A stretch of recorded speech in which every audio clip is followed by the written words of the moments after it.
What's up, everybody? Welcome back into TK Wrestling. We are here on the other side of Wrestlemania 42, their second consecutive year in Las Vegas. I don't want to argue about whether it was more successful or not, but the numbers for the attendance were definitely lower than last year. But And, the I price think was they did up. yeah. And Somehow they made more money. yeah, I think WWE probably did, I think they, if their goal was to make a really big push to fill some of those last minute seats, I think they did that. I think that if WrestleMania was 2 weeks ago, like it used to be at the beginning of April, I think you're probably looking at 10,000 less seats in that arena. And they were already like 10,000 under capacity, which, nothing to scoff at. But for WWE, a sold out WrestleMania is kind of like the norm that's expected. So yeah, back in Vegas should have been New Orleans, but we'll leave it alone for now. We get Money in the Bank, which by the way, Matt, we need to get our stuff situated for that trip because I think folks, as of now, we're going to be in NOLA for Money in the Bank weekend. So Matt, before we jump into everything that's happened so far, how excited are you for Money? I know it's not technically one of the big four, but it's a pretty important thing in WWE lore and history at this point. So, how are you feeling about Money in the Bank in the Big Easy? Dude, I think Money in the Bank's been elevated a lot, especially the last couple of years where like there's been a lot. It's probably one of the most strategic like things to have, especially when we talk about, all these like reality shows, like you got to have like the token or something on Survivor or whatever, you Mm. get the free out piece. This is kind of like this is the gold coin in Mr. Beast Land or whatever in the Beast games. This is So it's fun. It's a fun little thing if they do it right, and they played it, I think, off really well the last couple of years, So Money in the Bank is one of my favorite events, and I hope it kind of grows into more of that thing, I mean, and like just like there's a couple events that I really love that I hope grow. I hope we get another evolution this year, If nothing else, we've seen from the ladies again at WrestleMania that these women can go, dude. Like I told you, wait for that Rhea and Jade match. Even though the come up wasn't great, dude, that match was one of the best matches of the weekend. So yeah, I'm excited for Money in the Bank. All it brings. New Orleans is just a great dude. It's a great event city. Let's just be real here. Like I don't know how people actually live there because I would never go to Yeah, work or hey, shout something. out to my sister-in-law because she lives in New Orleans and she used to live like 5 minutes away from the stadium. And Dude, my buddy lives there, but he's got like hearing problems. So he wears a hearing aid, so he just take that sucker out and fall asleep at night and be fine. But I really don't know. Like I would hear like a band going off like at 11:30 outside my window, be like, let's just venture downstairs, and then I'd come back home at 3 o'clock in the morning. You know what I'm saying? So I don't know how people actually live there, but New Orleans, yeah. If you haven't been, it's one of the best event cities I've ever been to. So for us, it's just a few hours of a yeah, drive, for so us, just a we're few able hour to make drive. that trip. It's a day Yeah. trip for us if you really wanted to. And New Orleans is such a place. It's very unique, it's hard to explain. It's not like anywhere else, I don't think that I've ever been. And it's just such a mix of cultures and constant ongoing construction 24/7, 365. It's construction all the time. But hey, in 10 years, it's going to look great. And then they're going to start doing construction on all the other Well, streets. then there'll be another hurricane or something. I'm gonna have to Yeah. And fix. then another That's really what hurricane it will is. come. We're always fixing hurricane, or there's always. That's one thing about Louisiana in general. We can't get this state to drain right. So we're always fixing drainage down here. Yeah, we're So so far below sea level. But hey, look, as opposed to a lot of the other parts of the country, at least when a hurricane is on the way. So you can see it coming from at least a week out. So to at least have some preparations made, and that everybody will buy up all the toilet paper the second they hear about a storm being in the Gulf. So it's super fun down here. But yeah, if you're able to make it out to New Orleans, and it'll be September, so like it'll probably be a little warm, but in the night, in the afternoon and the night, it'll probably cool down yeah, to the no, low it's right. 80s, which is It's right decent. in that drop into cool weather, hopefully section. Sometimes the heat stays a little longer, but usually by that point, yeah, the temperature has dropped to nice because you don't want to be in Louisiana from like July and August and whatnot. You really don't. You really don't. We're hitting triple digits most years. So, Matt, I want to ask you about NOLA because you're pretty well traveled. I mean, obviously, it's a very walkable city. Is it the most walkable city you think you've ever been to? One of? Yeah, no, I mean it's probably the most walkable city in the South. You know what I mean? Like Yeah, when yeah. you get to the north, I mean, you saw like when we were in Providence, Providence was a surprisingly walkable city. Yeah, it You know, was. obviously New York City, I mean, it's huge, but it is walkable. Chicago, Baltimore, all those cities, very similar. But when you get down south, like even Nashville, I wouldn't call Nashville. I mean, you could walk it, but Nashville's not really a walkable city. Atlanta, no. I mean, you've been to Austin and Houston. Would you call those walkable cities? Only here's the I thing. mean, maybe you're right, like in that little small core of downtown, Well, right? and Houston is so, like, That's what I'm widely saying. observed, Houston's so wide, but they're it's like, also not made to what part walk. are you in? Yeah, New York's that wide, but New York you can kind of walk and it kind of had so like I said, it's probably the most walkable southern city. I would have or big city. I'd have to, I think San Antonio is pretty walkable when I Yeah, think oh, about it. yeah, you're probably right. Yep, yeah, San But Antonio is pretty walkable. but yeah, no, New Orleans is probably the biggest walkable southeast city. I don't think there's really, maybe a couple places in Florida, depending on what you consider, because I mean, once you get down in Florida, you get to like Miami and whatnot. If you're on the beach and whatnot, then but Yeah, still, yeah, so yeah. yeah. But no, So, but New Orleans, like I said, it's the city that doesn't stop drinking. Let's be honest here, right? Like if New York's the I was city about that to say, yeah, if you like to drink. yeah, if New York's the city that never sleeps, Nola's the city that never stops drinking. You can get a daiquiri at any hour of the day. You can get a nice hot dog any hour, a lucky dog any hour of the day. You get some pizza. I mean, it's just a place, man. It's an experience. But like you said, I don't know how people actually actually live there. I would Yeah. have to like quarantine myself for 3 months to adjust and be like, all right, I can go out a little bit, maybe, The maybe. only way I could live there is if I was working for the Pelicans or the Saints, but yeah.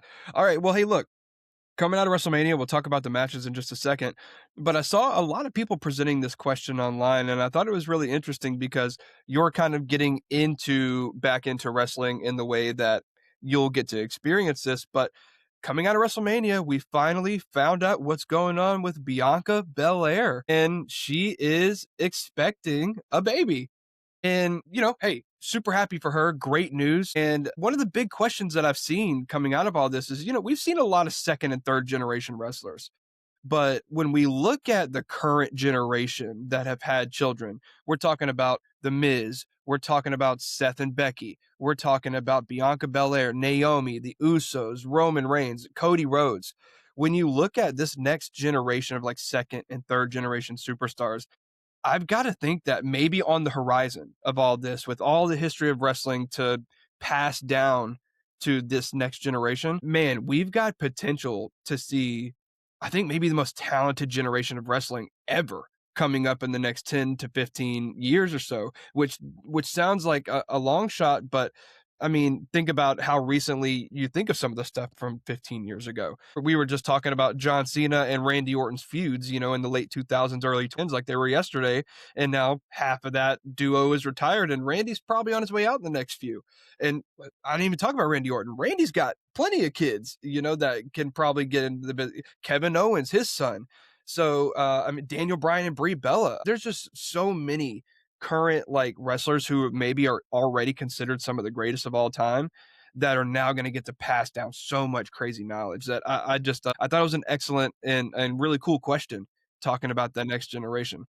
Well, you caught me. I wasn't ready for this, but I'll tell you my thoughts in general. Right? If we look at wrestling as being a microcosm of the world, because everything in some ways revolves around everything else. And if you think about America, right, in general, and you think about first generation Americans who usually had to come over here, work hard, and then second generation Americans might have gotten a little bit, but usually the second generation are the ones who might have started their own business or the first one to hit that million or something. And then you get third generation and fourth generation, and you start to see some complacency because there isn't the need to work as hard. Like, I don't know, like you said, Randy's got like 6 kids or something, right? How Something many like that. how many brothers and sisters does Randy have? Ooh, I don't even know. I I mean, I couldn't don't know. tell Is you. he an only child? I mean, do we even know? I'm not sure. I could check real quick. Some families of immigrants came over and had a bunch of kids, but sometimes you couldn't have a bunch of kids because you couldn't afford it. You could have one kid, or 2 kids Hmm. because that's what you can afford, realistically. So it's one of those things. Like we have the potential. It'll be interesting. There is the potential, but like if you're Roman Reigns' kid and you've grown up, it's kind of like look at like what is it like the Kanye West kids? Like I think like Yeah. all I see is like something about gold grills and all this stuff. And anyways, I don't know. We'll see. Like, you have the advantage of having all this extra stuff, but then you have the complacency of maybe not having to work that hard to get it, if that makes I sense. see what you're saying. I see what you're saying. So, look, I hope, like, for instance, Seth and Becky have one kid.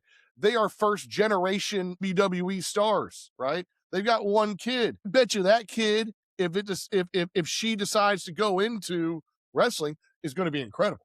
I bet you she's Right. going to be incredible no matter what she does, because she is technically a second generation in a sense, Now, I don't know. I mean, that's just my thought in general. Complacency, man. It's just it eventually happens. You got too much money. Because think about it. These WWE stars also didn't have the kind of money they have now 20 years ago, right?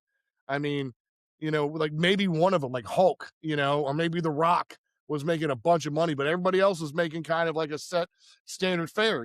Now I've got to imagine that there's a couple Yeah. multi-millionaires on the roster, you know, which is a completely different, set of circumstances. So, yes, there is the potential for maybe the greatest crop of wrestlers, but we've seen that some of the best ones, like CM Punk, giving CM Punk his flowers right now, like CM Punk, like a Seth Rollins, like a Gunther, you know, come from just hard work and the desire. Like a JD McDonough. We got kind of the JD McDonough story, that I didn't fully know. I didn't know he started when he was 12, Yeah. coming out trying to get it, you know. So like I hate to say it, like look at the Rock's daughter, right? Ava, is that her name? Yeah. Ava.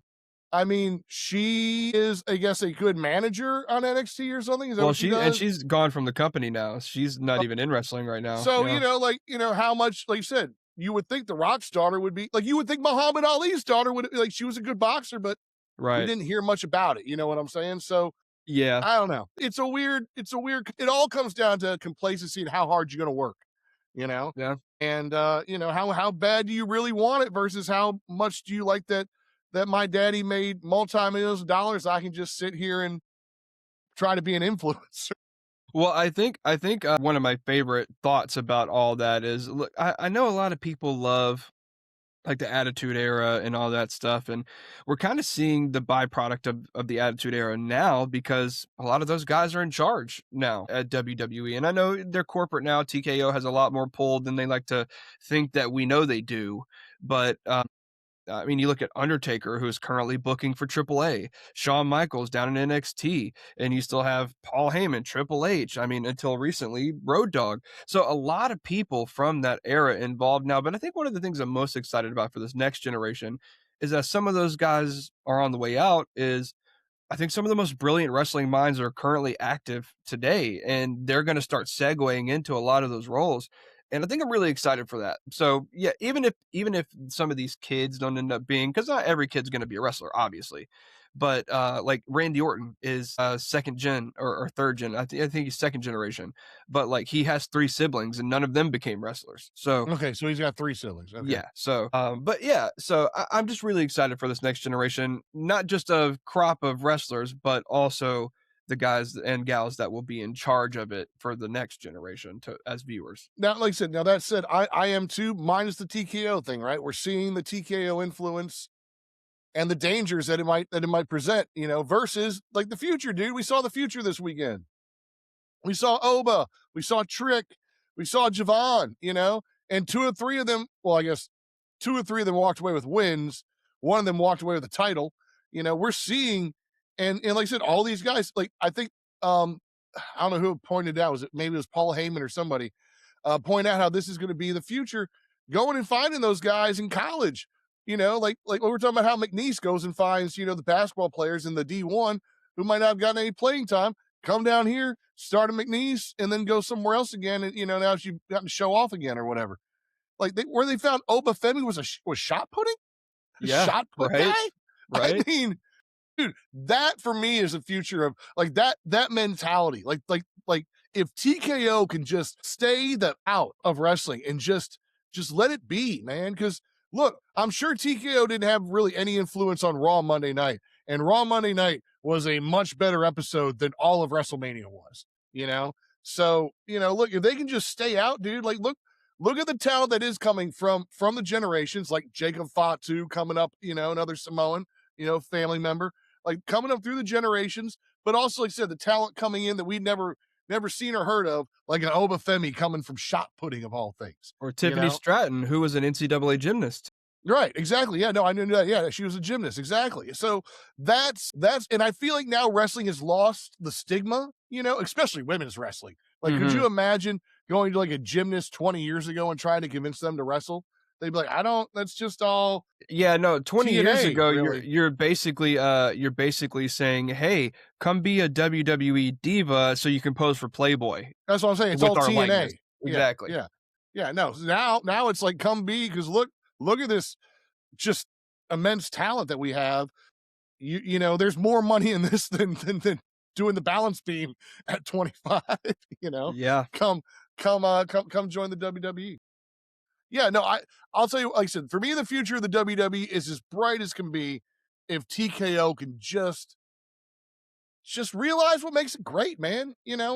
Like I don't know how much TKO influence. Everybody's talking about that's why we got all the Hulk Hogan commercials, and like, why would you even do that? You've now like kind of killed the documentary for me. I feel like I've seen all the interesting spots. Like I loved hearing how Dude. Hulk told Andre the whole time. He's like, whole time I was out there, I was like, thank you, brother. Thank you for doing all this for me. Thank you, thank you. I mean, that's great. Yeah. But now I've already Yeah. gotten in the commercial. So, anyways, No, I get it, I get it. Watching WrestleMania all weekend, I just or well, on Sunday because I watched everything on Sunday. I think I saw probably half of the documentary twice over. yeah, So yeah. I feel like I've watched it. But, well, and I also feel like a lot of people are, because Hulk Hogan was polarizing, not in good ways, all the time, but a lot of people are kind of pissed about this documentary. Look, I think this is WWE's last hurrah for Hulk Hogan. They're like, controversial dude. Nobody liked him anymore when he was coming out before he passed away. We're doing something to pay tribute to his effect that he had on the business, and we're gonna let the man just rest. Let him be dead, honestly. I mean, a lot of people just need to realize that. I mean, there's an old saying: the first one through the wall always gets hurt. And I mean, look, like we've tried to even demonize Michael Jordan with his gambling and everything else. Like we look for ways to tear these people down who made it the first time. Like without Hulk Hogan, you could argue that the WWE doesn't exist in its current form. Maybe somebody else would have come up, maybe it would have been, but maybe like I said, you could argue without Jordan that it would have taken a lot longer, maybe for advertising dollars in the NBA or players and everything else to have all become a thing. The first one through the wall always gets hurt. Now, imagine if Hulk was doing it now, right? You don't think he'd have like 5 PR men who would advise him 100 times differently and better, you know? But For sure. Well, but I think I do also have to push back a little bit and say that a lot of the things that people have issues with Hulk about came after he was retired and he was much older. The well, things that's that what he I'm saying. said, Yeah, yeah. But you know? by that point, he's got nobody. There's nobody who's ever put a filter on him. It's the same problem we have with a certain orange person. If you've never put a filter on somebody, you can't expect that all of a sudden at age 60 they're going to learn how to have a filter. If No, all you I do agree with you, but I also do agree with the fact that we don't necessarily have to platform someone like that well, I expresses those mean, beliefs. So, I but get it, but I mean, like I said, you have to appreciate what the person did, and then you have to also appreciate that they weren't given the guidance because people were too scared to tell them no. no, You know, I do understand the nuance of it all, no doubt. I definitely I do. mean, like I said, he's one of the few that I'll stump for. But like I said, I'll stump for anybody. Like I said, I don't forgive who the person he became, but at the same time, it's like I feel bad for Michael Jackson, dude. Michael Jackson, since like age 5, was like all these Disney stars Yeah. who like He had started no as kids. childhood. Yeah, he had Like, no yeah, they childhood. like, and they have a completely different perception of the world. Yeah. And when you try to put them in the real world, it's not gonna fit and it sucks. But that's what, society is so and they benefited in ways. Like I said, we'll never know the glamorous life that Hulk Hogan lived because he lived a glamorous life for 30 years. But, I mean, at the same time, it was a world that it's, where you don't understand what the price of groceries are, you know, Yeah. because Yeah. you don't know how much it costs for a gallon of milk because you never bought one. Yeah. So, You can't say the last time you went into a department store or anything like that. but No, yeah, I because mean, like, look, so I'm yeah, the type of guy I can separate the artist from the art in the way that I'm not gonna, like, say I'm never watching a Hulk Hogan match ever again, but I'm also not gonna be like, "Yeah, dude, I really like Hulk Hogan." Like, well, here's the thing. I can go and watch Hulk Hogan matches, but I don't like Terry Bollea. I don't like Terry There we Bollea go. as a See, person. that's a better way to think about it. Hulk Hogan is always gonna be my hero. Terry Bollea was never my hero. Just It's like kind of the Pee Wee Herman was always my favorite TV host. Paul Rubens was not my my role Yeah, model. it's an actor playing a role, Mhm. and in a lot of ways, like, did he fuck up a lot of ways in life? Absolutely, 100%. But at the same time, the character that he portrayed, you can argue saved a lot of people's lives and impacted a lot of children, in their years where they're really developing their brain. And as cheesy and corny as Hulk is, to look back in a lot of hindsight, what he's saying, I mean, I can't really be like, no, don't tell kids to take their vitamins. Don't tell them to do that, Hulk. But so it's like, No, it's again, all the I Terry can Bollea separate the stuff. artist from the art. So It's all the like you say, it's all the Terry Bollea stuff that came later, but that was framed under the whatever Hogan, whatever the reality TV show was, that they Hogan knows still best. Yeah. yeah, yeah. See, because they got trade on the name. So, anyways, but it should have been Terry knows best, and then be like Terry doesn't. Yeah. All right, well, let's jump into a little bit of review about WrestleMania. Again, we're not going into every match too much into detail. It's been a few days. Everybody's had time to digest everything that happened, but we will talk about a little bit of what happened on Raw and in conjunction with those matches and kind of where we see the future of the WWE, the current state of the WWE and where it's going. So, Matt, we're going to start from the top down and we're going to talk about the main event of night 2, Roman Reigns and CM Punk. And, you know, give both of us our credit. I haven't done the official tallies of like who got what right yet. But, shout out to both of us. We picked Roman and Roman was indeed the guy. Look, I thought 30 minutes plus on this, and I thought it was a pretty great match. I don't think it was the best match of either man's career, but considering the build and the hype we got going into it, and then the last second promos we got from these guys after Monday Night Raw going into WrestleMania, Roman in the car, CM Punk on that Oh yeah, oh yeah. podcast or show. I can't remember exactly where Punk was, but this got elevated last minute to the point where we were a little more excited about it, and we should have heard those things on Raw, instead of the hugging and kissing that we got between the two. So, look, man, I thought this lived up to the hype. I thought it was a great match, and I thought it's exactly what we needed. Now, post Monday Night Raw, of course, Roman and CM Punk seem to have gone their separate ways and seem to have different things in mind and are both moving on. And that's a little surprising to me, but we'll talk more about Punk in a second. But Roman Reigns interrupted by none other than his cousin, Jacob Fatu, coming over from SmackDown saying, I want that championship. I need that championship. And I got to say, Matt, I don't know what your thoughts were because you watched Raw a little bit after me and then we didn't really chat about it until now. But I was shocked to see Jacob Fatu be the guy to interrupt Roman. I did not think we were getting this anytime soon. But someone pointed out something that I thought was really interesting. Accompanying Roman Reigns were the Usos. They were in the ring with him. Roman came out. He's about to make his entrance. They were waiting there. And Gorilla, he said, come on out with me. And so he said, all right, cool. So we got all three of them. And right whenever they were kind of talking about the nostalgia of the bloodline and how much they loved doing this together, and they were getting ready to throw the ones up, Jacob Fatu's music interrupts. Now, something that someone pointed out that I thought was really interesting that I didn't really notice, and I'm kind of disappointed with myself, is the Usos and Jacob Fatu were all wearing a similar kind of jersey. And if you watch the way that the Usos' body language was kind of coming across, they didn't necessarily love the things that Roman was saying.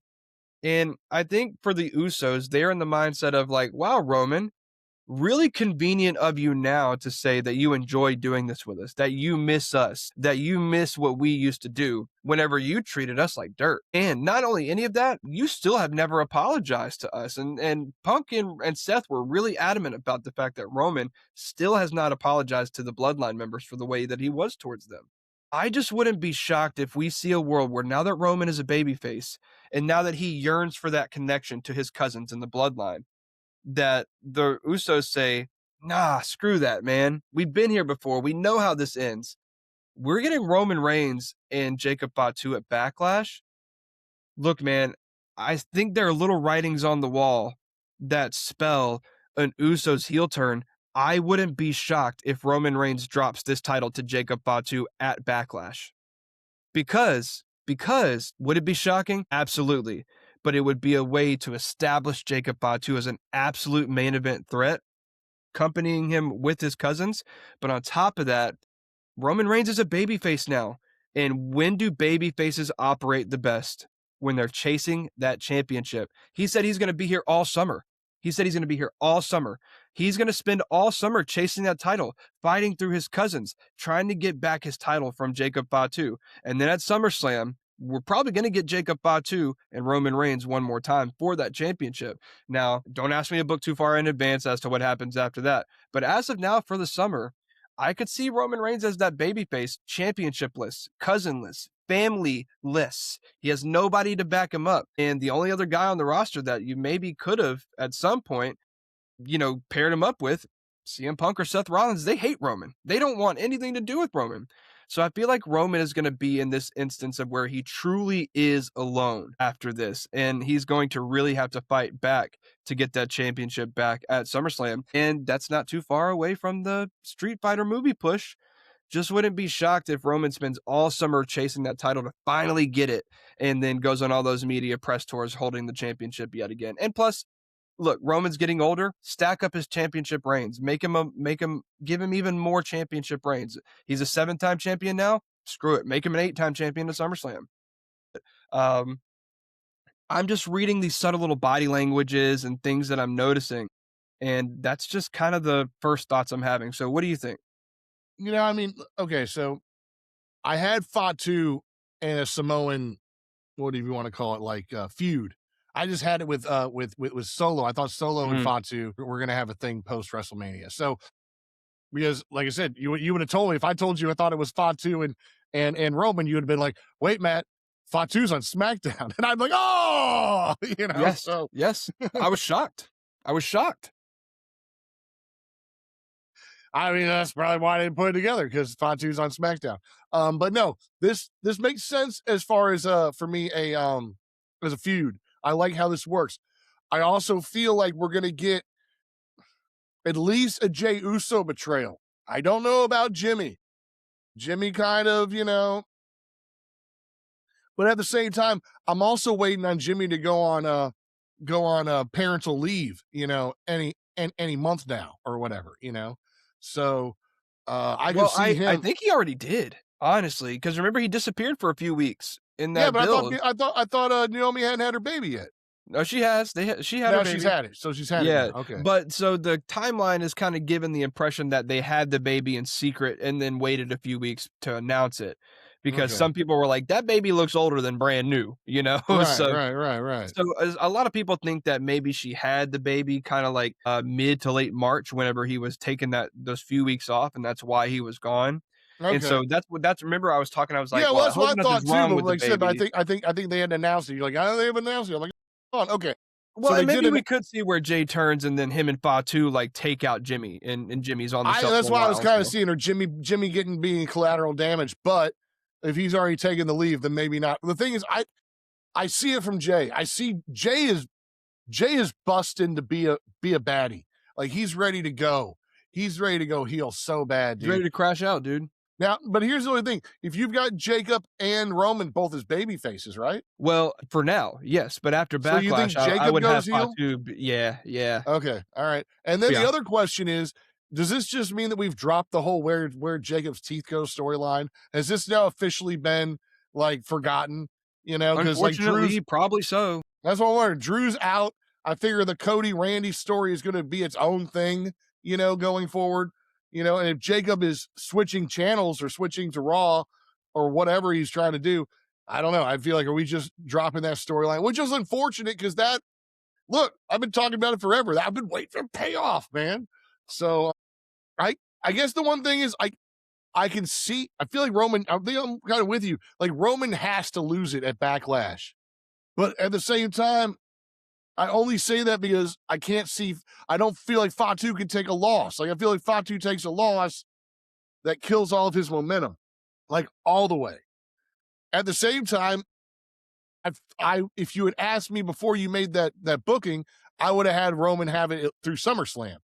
Because for me, I'm looking at Roman and Oba in the future. And I don't know how far in the future we're going. We had Oba call out for Roman in the press conference after WrestleMania. So I don't know if that's a year long prediction, and that's going to be WrestleMania 43, is going to be Oba and Roman, or how soon we're going to get that, or even what the path is for Oba to get there. So I hadn't really had Roman dropping it, but yeah, no, but if he does face Fatu, which is at Backlash, which was kind of surprising too, right? That Mm-hmm. that he came out and already called that Backlash match. Like, how did Fatu get to be number one contender in a sense, maybe, you know? It's just a confusing, like, I'm not against it, No, I'm obviously, all I'm for it. down No, for it, but, like, yeah. I'm just not out of Chris. nowhere. Yeah, it's just out of nowhere. So I wasn't ready for this, maybe. That's the real thing. I wasn't ready, but I'm all for it. I wasn't ready for it, but I'm all for it. And I'm going to be shocked in the right way when Jacob beats Roman, because I just don't see it happening. But at the same time, they pulled the trigger on this, and I can't see Fatu losing at Backlash, because that doesn't work for the build they've done for Fatu. So it's one of those things, kind of like the Gunther Seth match. Once that was announced, you knew that Gunther was going to win because of Braun Breaker, because that way neither guy takes a huge L. So immediately, as you said, we get to Backlash. Fatu's going to beat Roman, and it's probably going to be because of Jay. If not Yeah. Jay and Jimmy, but at least Jay. So yeah, I just don't know about Jimmy, man. So Jimmy's my wild card. I'm not sure what we do with Jimmy. Yeah, I could maybe even see an instance where even if Fatu loses at Backlash, then Jay does something after the fact that kinda, like, causes that tension and immediately makes it clear to the audience that everything is not butterfly and rainbows for the OG Dude, bloodline. I could see Fatu winning it, and then like the next Raw after Backlash, Jay beats Fatu up. You know, like, yeah, man, I helped you get it. Now it's going to be mine. And like the next match we have might be Jay versus Fatu for the championship. And it might be, I don't know if there's anything between isn't there one more between Backlash and SummerSlam, or am I making that up? There definitely will be something. I think there's a Saturday night main event or something maybe in between. And maybe that's the Saturday night main event match. Well, Is there's the gonna be more PLEs than that because that would be like a 3-month stretch of right, nothing. right.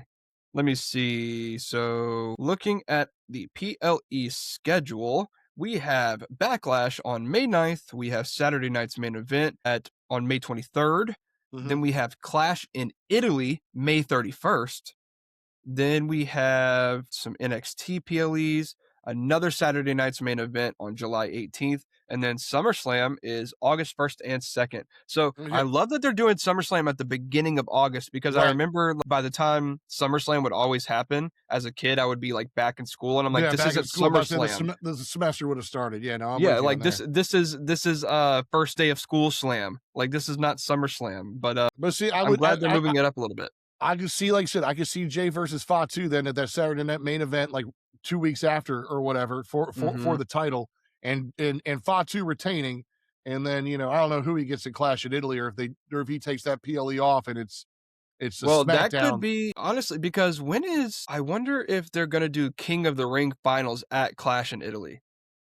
I wonder if that's Oh, what I they're gonna thought King do. of the Ring was its own thing. I didn't realize it I was in thought a so PLE. too, but I'm not seeing it because the winner of King of the Ring gets a shot at SummerSlam. Right. Yeah, no, and that's where we would insert Oba. Originally, a lot of people were putting Oba there to face Roman at SummerSlam, but if you got Fatu having the title at Well SummerSlam.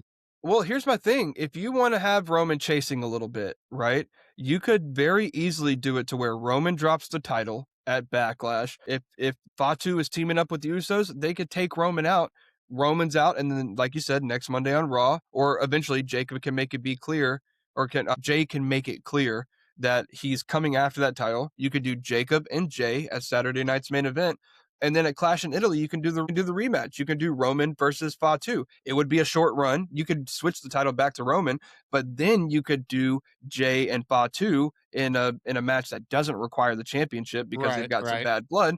Or you could do Fatu and Jimmy. You could do some sort of combination of that, and then you can do like Jay and Fatu at SummerSlam, and then let's say the King of the Ring final is at Clash in Italy. You've got a night where earlier in the night Oba wins the King of the Ring, so we know he's facing the champion. And then at the end of the night, when Roman stands tall with his title back in his hands, who comes out but Oba Yeah, Femi to go face to face? Oh man, dude, it's just Yeah, I mean, I could see all that happening, and then from May 31st, we would have the Saturday night's main event where maybe we could do, I don't know, you could do like a tag team match where Roman's involved and the bloodline or something like that. I don't really know how you do it.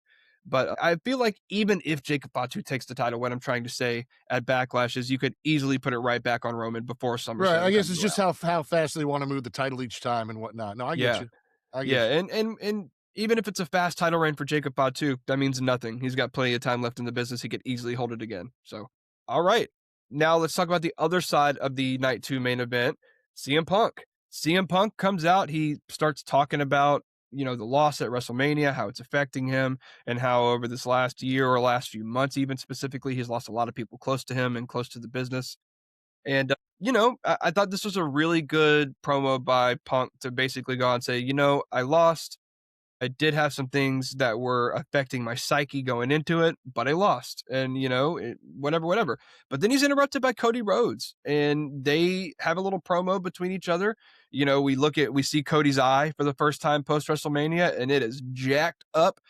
No, Donnie, my good friend Donnie, who was in town this weekend for our birthday get together, we were watching night one. And then when I sent him the video or the whatever the next day of Cody's eye, he said, I wonder if that was from the punt or something happened. So I went back and watched it again.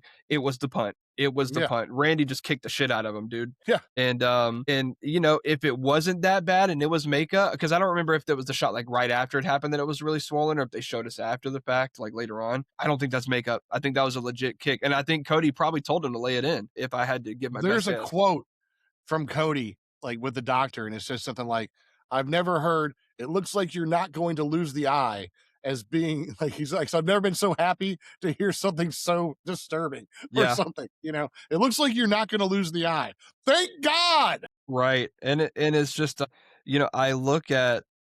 Sorry, I'm taking timestamps, but I'm looking at Cody and Punk, and I'm like, okay, so does that mean Punk is moving to SmackDown? Like, are we gonna get a Maybe. weird situation I think where what I think what we got, Casey, I think what we got was the preamble to the CM Punk retirement tour announcement.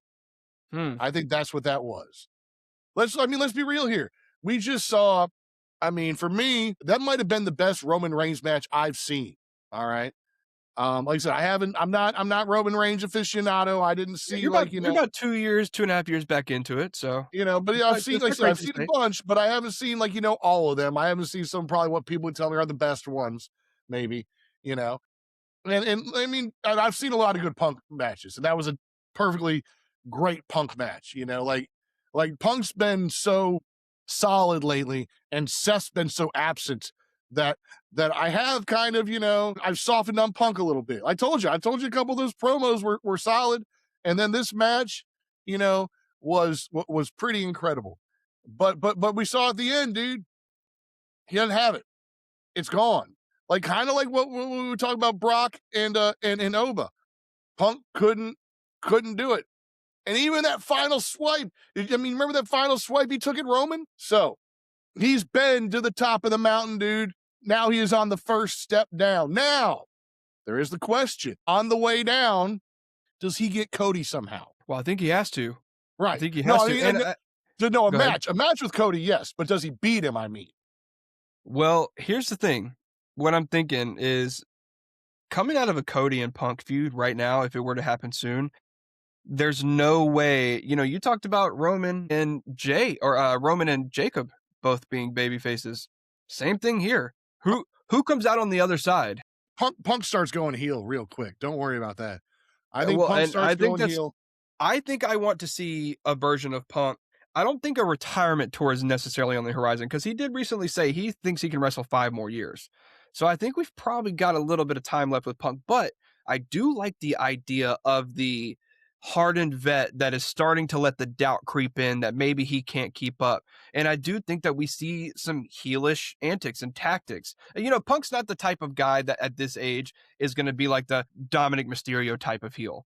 He's going to be the heel that is he knows he's the best or he thinks he's the best in the world, whether he is or not, that is up for debate by many, but in his mind, he knows he's the best in the world, and he's going to do anything to get back to that mountaintop, no matter how dirty or how much people dislike it. He does not care. He doesn't. He's going to eventually stop caring about what the people think, and it's going to be about what CM Punk wants. And I think that's the version of CM Punk that I want to see. I don't know if there. I'm sure there's like someone in comic lore or history that you could compare it to, but a guy who feels like he's losing grip on the power that he has, and like it's a good guy, right? He's been a good guy basically his whole life. He's been kind of like a vigilante of sorts, and eventually being the vigilante no longer works, and to have that power that he wants, he has to become the villains that he once vowed to stop. I'm sure that there's somebody like that that you can compare him to, but yeah, I would like to see that little descent into evil for CM Punk for sure. See, he says he can wrestle for 5 more years, you said? I say 2.5. I say we cut it in half, 2.5. You finish 2026, you go through 2027, and then I think 2028 might be the year of Punk. You know, that might be the retirement year of Punk. If I mean, I feel like Punk is one of those guys who could get a retirement tour like Cena.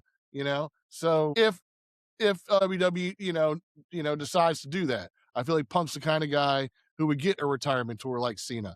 You know, but yeah, I give it 2.5 more years, man, at most. You know, because yeah, I don't think he's ready to go.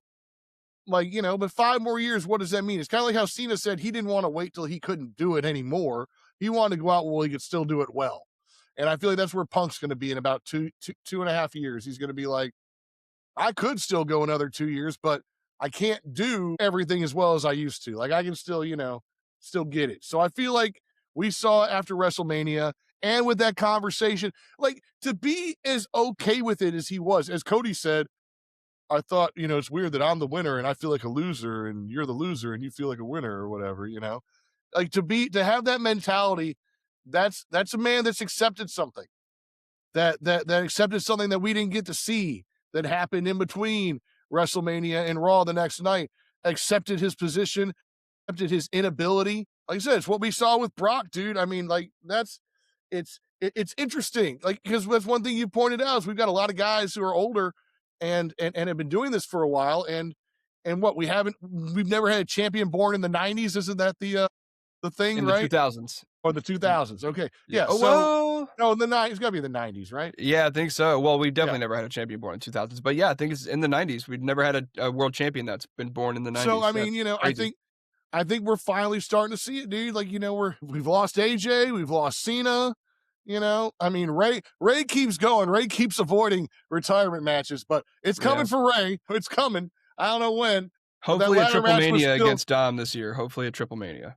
I mean, like I said, that ladder match was still baller as all get out, Dude, that spring or I forget what the sit out, whatever the move is called that he did to the outside on the ladder, Mhm. and he whacked his face whenever he came down on that too. So, but yeah, we'll talk more about that ladder match in just a second. Yeah, but I But mean, but my whole thing about I think we'll go back in time. Like I said, mark this podcast as being the time that I called the preamble. Doesn't mean that it's actually begun, but this I feel like is the first sign of the end, not the end, but the downfall or whatever you want to call it of CM Punk. This is, I feel like, the beginning. And we're going to see a couple rises still because, yeah, he's still going to have it. The whole I'm as good as I once was, but I'm as good once as I ever was. We'll see him have that still great match every now and then. But I think he's going to get beat by some people that you're not going to expect him to get beat by coming up, too. all right, real quick question on the back of that, just one person, just throw out a name off the top of your head. If you had to pick today, if you had to pick an active wrestler on the roster, someone that's around today, and it could be someone that's not here yet, but we'll pretend as if it is now. If you had to pick an active wrestler to be the guy that retires CM Punk, who would it be? Let's give it 3 years. Let's make it an even 3. In 3 years' time, CM Punk's retirement match is here. And who's the guy that you would see on the opposite end of that ring? God, that's tough. That's a good one. Because there's a lot of things that could happen. Characters could change, guys could step up. CM Punk could be in a position where it's not necessarily like it doesn't have to necessarily be a main eventer. It could be a young up and comer. Could be a guy like a Javon Evans or a Trick Williams or an Obafemi is an obvious one. or somebody like a Dominic Mysterio who knows where he is in 3 years, and Punk has made it clear that he loves Dom. So there's a lot of guys it could be. I mean, no, that's a really good question. Like my brain obviously went to Seth, you know, just Mm, get like a final pure hate filled, storyline. Because if there's one mm. guy who probably wants to do it, it's Seth, you know. And then if there's a second guy, I went to Drew. Drew was kind of my Ooh, second that's a pick. good one too. Yeah, Man, and then those are both great. and then then after that, I'm really not sure because then my third one was kind of once you said Dom, my brain went to Finn. You know, Mm. so that or it's or like you said, it's a relationship with someone we haven't seen yet that grows. Like I can see him and Trick Williams easily, becoming like just because of how Trick presents himself and how Punk presents himself. They are such different personalities. I could see him and Trick having a really good feud, if nothing else, in the next couple months. But yeah, that's a good question, man. I really don't know. I mean, I think Drew would be but I feel like we've already had all the Drew Seth all the Drew CM Punk we could possibly get, but for some reason, Drew also feels like a guy who could retire you and that has a lot of, history No, with Punk. Drew and Seth, I'm surprised that neither one of us said Gunther. He is the career killer. Yeah, yeah, yeah, But I don't wanna see all that. I don't wanna see all that. Yeah, or I mean, probably wouldn't be a popular choice, but Cody could also be the guy to do the job. I think I it's think gonna be Cody a would be like really a friendly similar. one. Like, if you were having like a friendly retirement match, I think Cody would be, a Well, I friendly. I also feel like in a weird way, it might get to that way with Seth by that point as well. Seth hates Punk, and Punk doesn't like Seth either, but maybe but in the twilight of Punk's career, it's like a respect thing, not necessarily friends, but like a respect thing. And Punk, he says, look, there's one guy on the roster that I know can do everything in his power to bring me to my absolute limit and bring out the best in me and will not hesitate to put me out of my misery. It's Seth Rollins. So Seth kind of feels like the perfect answer now that you said that. Drew is probably a close second for me. But if I'm picking like a young up and coming guy, I really like Trick. But Trick's also not a young guy. By that point, Trick will be 35. But I mean, even 35 in the business nowadays isn't very old. But imagine if a guy like a Javon Evans gets to retire Punk at 25 or 24. But a lot of stuff that could happen by then. And but yeah, What's I funny is thought about a top my brain originally went to the man, you know. Becky. I can see Becky gets to retire Punk. Becky just come out there and just slap the shit out of him, Be like, Well, get hey, out look, of here! let's Punk, you're just do done! that. You're done, Punk, you're done!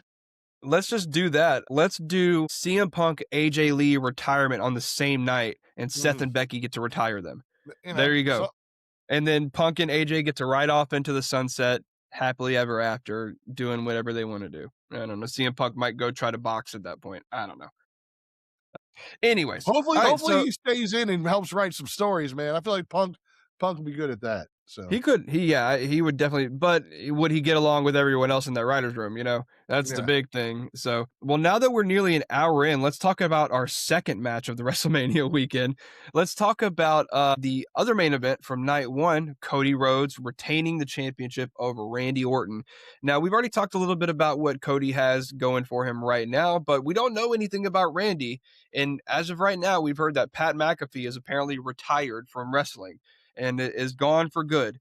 So I don't know. I'm not opposed to Pat being in his commentator role, but I think I'm good on Pat and storylines for now, at least. I think we need a little break up on Pat McAfee if he is ever going to come back. Look, I thought the match was good. I think that they did a good job of taking out Pat and Jelly Roll early on, but then of course we got the silliness of Pat being coming out in the referee shirt.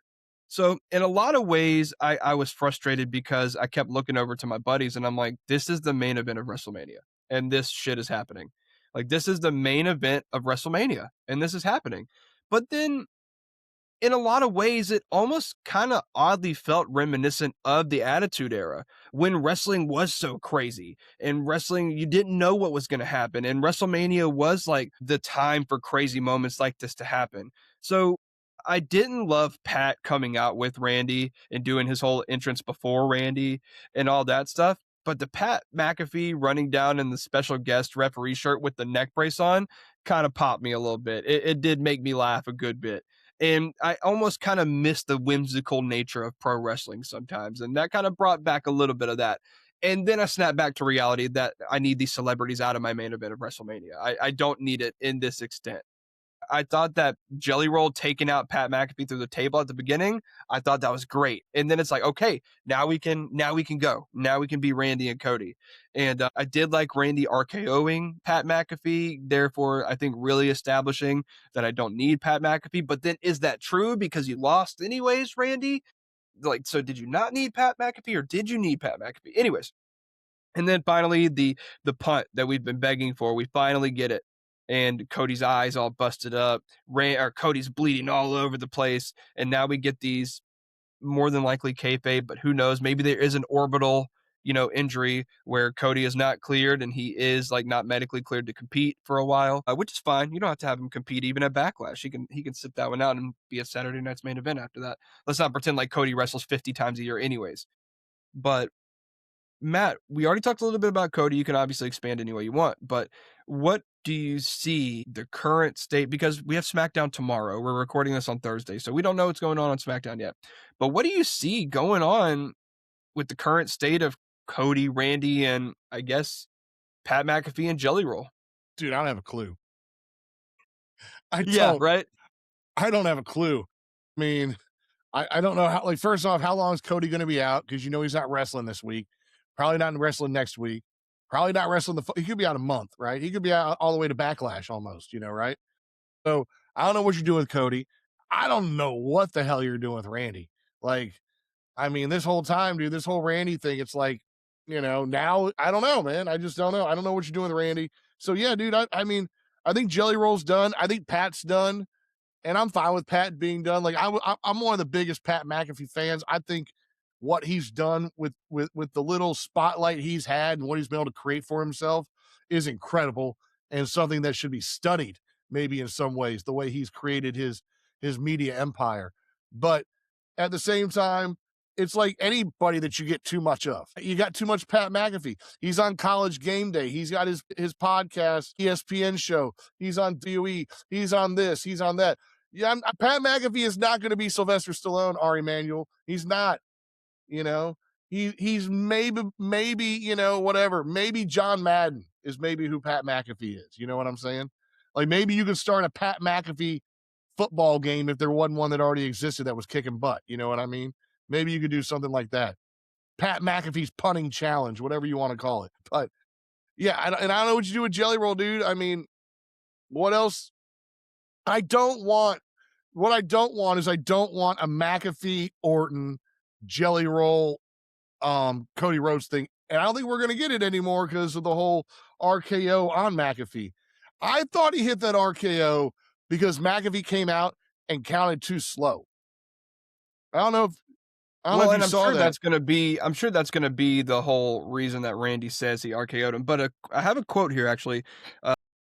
Per Dave Meltzer on Wrestling Observer Radio, McAfee opted out. Let me see. McAfee's appearance on SmackDown was intended to build momentum heading into WrestleMania 42. The mystery caller angle had been a key component of the Orton Rhodes feud in the weeks leading up to the premium live event. As per Dave Meltzer on Wrestling Observer Radio, McAfee opted out of the angle, and that decision is what led to the broader changes to the plans surrounding WrestleMania 42 and Backlash. I have a quote, with the Pat McAfee thing, he opted out. That's what actually led to everything changing, and then he opted out again. That's why the tag match from Backlash was taken off. Orton and McAfee against Jelly Roll and Cody Rhodes. So that was going to be Cody a thing. Rhodes, yeah. Which Cody Rhodes may not be okay for Backlash anyway, with his eye. And then the negative fan response appears to have led to McAfee to reconsider his involvement in the post-WrestleMania plans WWE had for him. Quote, I was told that the belief was that it was due to the reaction that he pulled out. It wasn't like anything else. End quote. So apparently Pat McAfee just didn't love the negative reaction he got from everyone and said, I'm out. I don't want anything else to do with it. So, well, like I said, I mean, Pat McAfee's the one who's like risking something more than everyone else is. Like I said, if Orton's a heel, that's great for that WWE. If Pat McAfee's not liked, he can lose 100,000 viewers on his podcast or something, and yeah. and that's real world, consequences. I don't think anybody, if Jelly Roll came out there and started being a huge dick, right?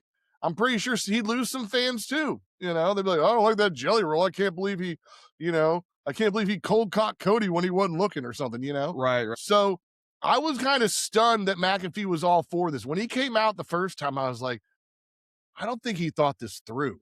You know, I don't think he thought about the fact that people they're not going to separate kayfabe for him, or they can separate it for other people. They're going to be like, this is who McAfee is. He's just a dick, and Yeah, so, anyways, I'm glad he's out. I feel like McAfee did everything. We already had the McAfee Gunther match, man. Like, what else do we need? Like why do we need these celebrities to wrestle multiple times? I don't mind getting, I Show Speed was great. I yeah, never have to see I Show Speed again now in another match. I don't. He's shown me what he can do. Unless he wants to seriously join the main roster, a la Logan Paul, I never have to see I Show Speed again. I certainly don't want to see him at Backlash. I don't want to see him at SummerSlam. And I thought I Show Speed was the best celebrity appearance of the weekend. I thought that off the top rope, I sat there and I'm like, I thought he wasn't going to do it for a second. Because my God, dude, I could imagine me being up there for the first time on the top rope. I've got to jump on Logan Paul and we're going through that table. I'll be yeah. thinking about it like 3 or 4 times. Well, I'd have to go find the numbers, but I would imagine that the social media numbers for Asho Speed jumping onto Logan Paul through a table probably did tens of Oh, millions of views. I'm dude. sure. And that's probably Crazy. something he knows. He's like, once I make this jump, that's like $5 million in my back pocket thanks to views. Yep, I'm sure he 100%. knows that. But at the same time, that's kind of nuts if you're not a wrestler. Fantastic. I loved it. Great for I Show Speed. I do not need to see him again until maybe we play him again at WrestleMania next year. Maybe. I don't know. But Yeah. that's all I need unless somebody's going to join the main roster. I don't need, I feel like Jelly Roll at some point started feeling like he was on the main roster as much as like a Roman Reigns was, or he'd come out and do a promo every week, and that's all you get. He wasn't wrestling, but he was doing a promo. And I'm like, I don't know, man. I know celebrities have always been involved, even like I said, from my time when we bring in Mr. T and whatnot, always been involved. Yeah, I feel like all of them should get, you all get 5 minutes unless you're really good, like Speed, or you work your ass out like Jelly Roll. Sure, like we'll take Speed then at the Rumble and just squash him, and then have him do a cool, thing at WrestleMania. We'll take Jelly Roll, who's lost 300 pounds or a whole person, and we'll put him back on one more time. But that's it, one more time. I don't need and 15 Jelly Roll matches. I'm okay with celebrity involvement as often as they want to do it, as long as it's not like, completely holding the fate of the main event in its hands. Well, yeah, that's why I feel like celebrity. The more they're on, like I said, the more appearances you give them, the more integral they become to any storyline, whichever one it is, even if it's not the main event. I don't want them. Like, I did not like Little Yachty in the Trick Williams match. I didn't see any. I gotta be real. So many people are big on Yachty as the manager. Not really feeling his vibe. No, his voice kind of gets on my nerves a little bit when I hear it too much.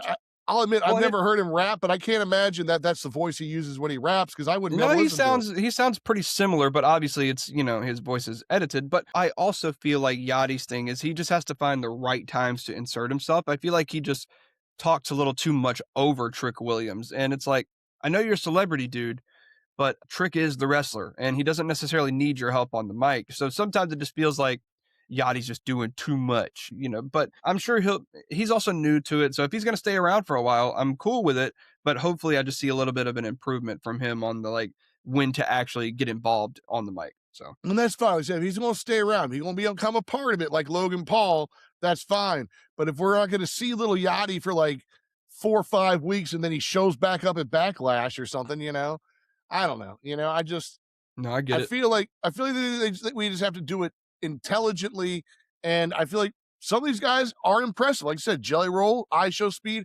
have been impressive, but because they've been impressive, it's like WWE is now leaning on these guys and forgetting that they have talent. That we're here to see Trick. I'm not here to see Little Yachty and Trick. I am more than happy just to see Trick. So 100%. All right, well, And all Let's that's to say is, I have no idea what's going on with Cody or with Randy Orton. And look how much none of us know because we just spent 10 minutes talking about the celebrity, interaction or whatever. So, Yeah. All right, well, let's jump around just a little bit, Matt, because some of these matches, again, I don't think we need to talk a ton about. The Demon, Finn Balor, obviously victorious over Dominic Mysterio.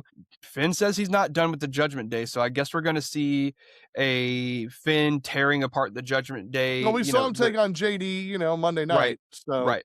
And hey, trim down the beard. Finn looking sleek, looking built, looking like 2016 Finn Balor. The beard is gone. I'm assuming he had to do that a lot of because of the face paint. Maybe that was easier with the face paint or whatever, but maybe it's also him being a baby face now. He's looking a little more, whatever. It's just a different look for him. But did face off against JD McDonough on Monday Night Raw, which I could watch them two wrestle every day of the week, I think. They obviously have such great chemistry from their time in Ireland together. But again, as you said, you learned a little bit about JD McDonough and his history and where he comes from. And, Lyra Valkyria is a lot of the same way. She also came up in Ireland through that scene and knows Fergal, Finn, and JD McDonough very well. And obviously saw Becky Lynch, and Becky was a big inspiration for her. Those four accompanied with Sheamus, a lot of Irish pride coming out through the WWE in the last decade and a half. So yeah, shout out to that. But also, I thought this match was good. We talked about this a little bit, Matt, but a lot of the matches for WrestleMania were really short this year. No matches really over 10 minutes. I think only three or four matches actually went over 10 minutes on the whole weekend. yeah, I And think three maybe. Yeah. yeah, so most of the matches were really short. WrestleMania as a whole was less than 4 hours each night. And just really out of the norm, it felt. And I'm not necessarily opposed to it. The matches didn't necessarily feel bad or rushed, but yeah, just wanted to point that out. A lot of short matches this year. But yeah, Demon Finn Balor defeating Dominic Mysterio. Do you have anything else you want to add to that? I mean, just that this was nice that it was a like Street Fighter or whatever, or they were able to use because it leveled it out for Dom. It was nice to see a kind of level match where Dom kept trying to get the upper hand, but just couldn't. And then, yeah, like I think this was actually a really good match for Dom. Like we know what Finn can bring to the table. Like I've been saying since I started watching that, why is this guy not a main card guy? Finn is built and got the moves and got the ability. Why is he sitting here stuck in the Judgment Day tag team? So I'm really happy that he's going to get his wings, hopefully, and start flying. But yeah, I thought it was actually a really good match for Dom. If anything, I thought he showed a lot of resilience in Dom, especially because he was by himself. Nobody came out. You know, he didn't have JD coming out there to help him. There was no Liv out there to even support him. It was just him. Um, I thought it was a better match than I would have thought it was going to be. I thought it was going to be more of a squash match. So I was really happy with the back and forth in that match. Where Well, do we go with these unfortunately, guys though? I don't know. Huh? yeah, well, we know they're gonna be feuding with each other for a little bit longer, at least, cause so we'll figure out what that. I'm I thinking hope Finn maybe. doesn't I hope Finn doesn't spend too much longer, with the I I hope we unfortunately think find a it's gonna be a clear big chunk of the summer. I just hope we find a clear exit path for Finn because right now, I guess not the SmackDown side, but the Raw side, obviously, for the main card is stacked. And I don't Yeah. really know if I want, and even both the Intercontinental and the American, both those are, or the USA title. I mean, both of those are pretty packed full of recipients right now. So Well, I don't know where I put Finn.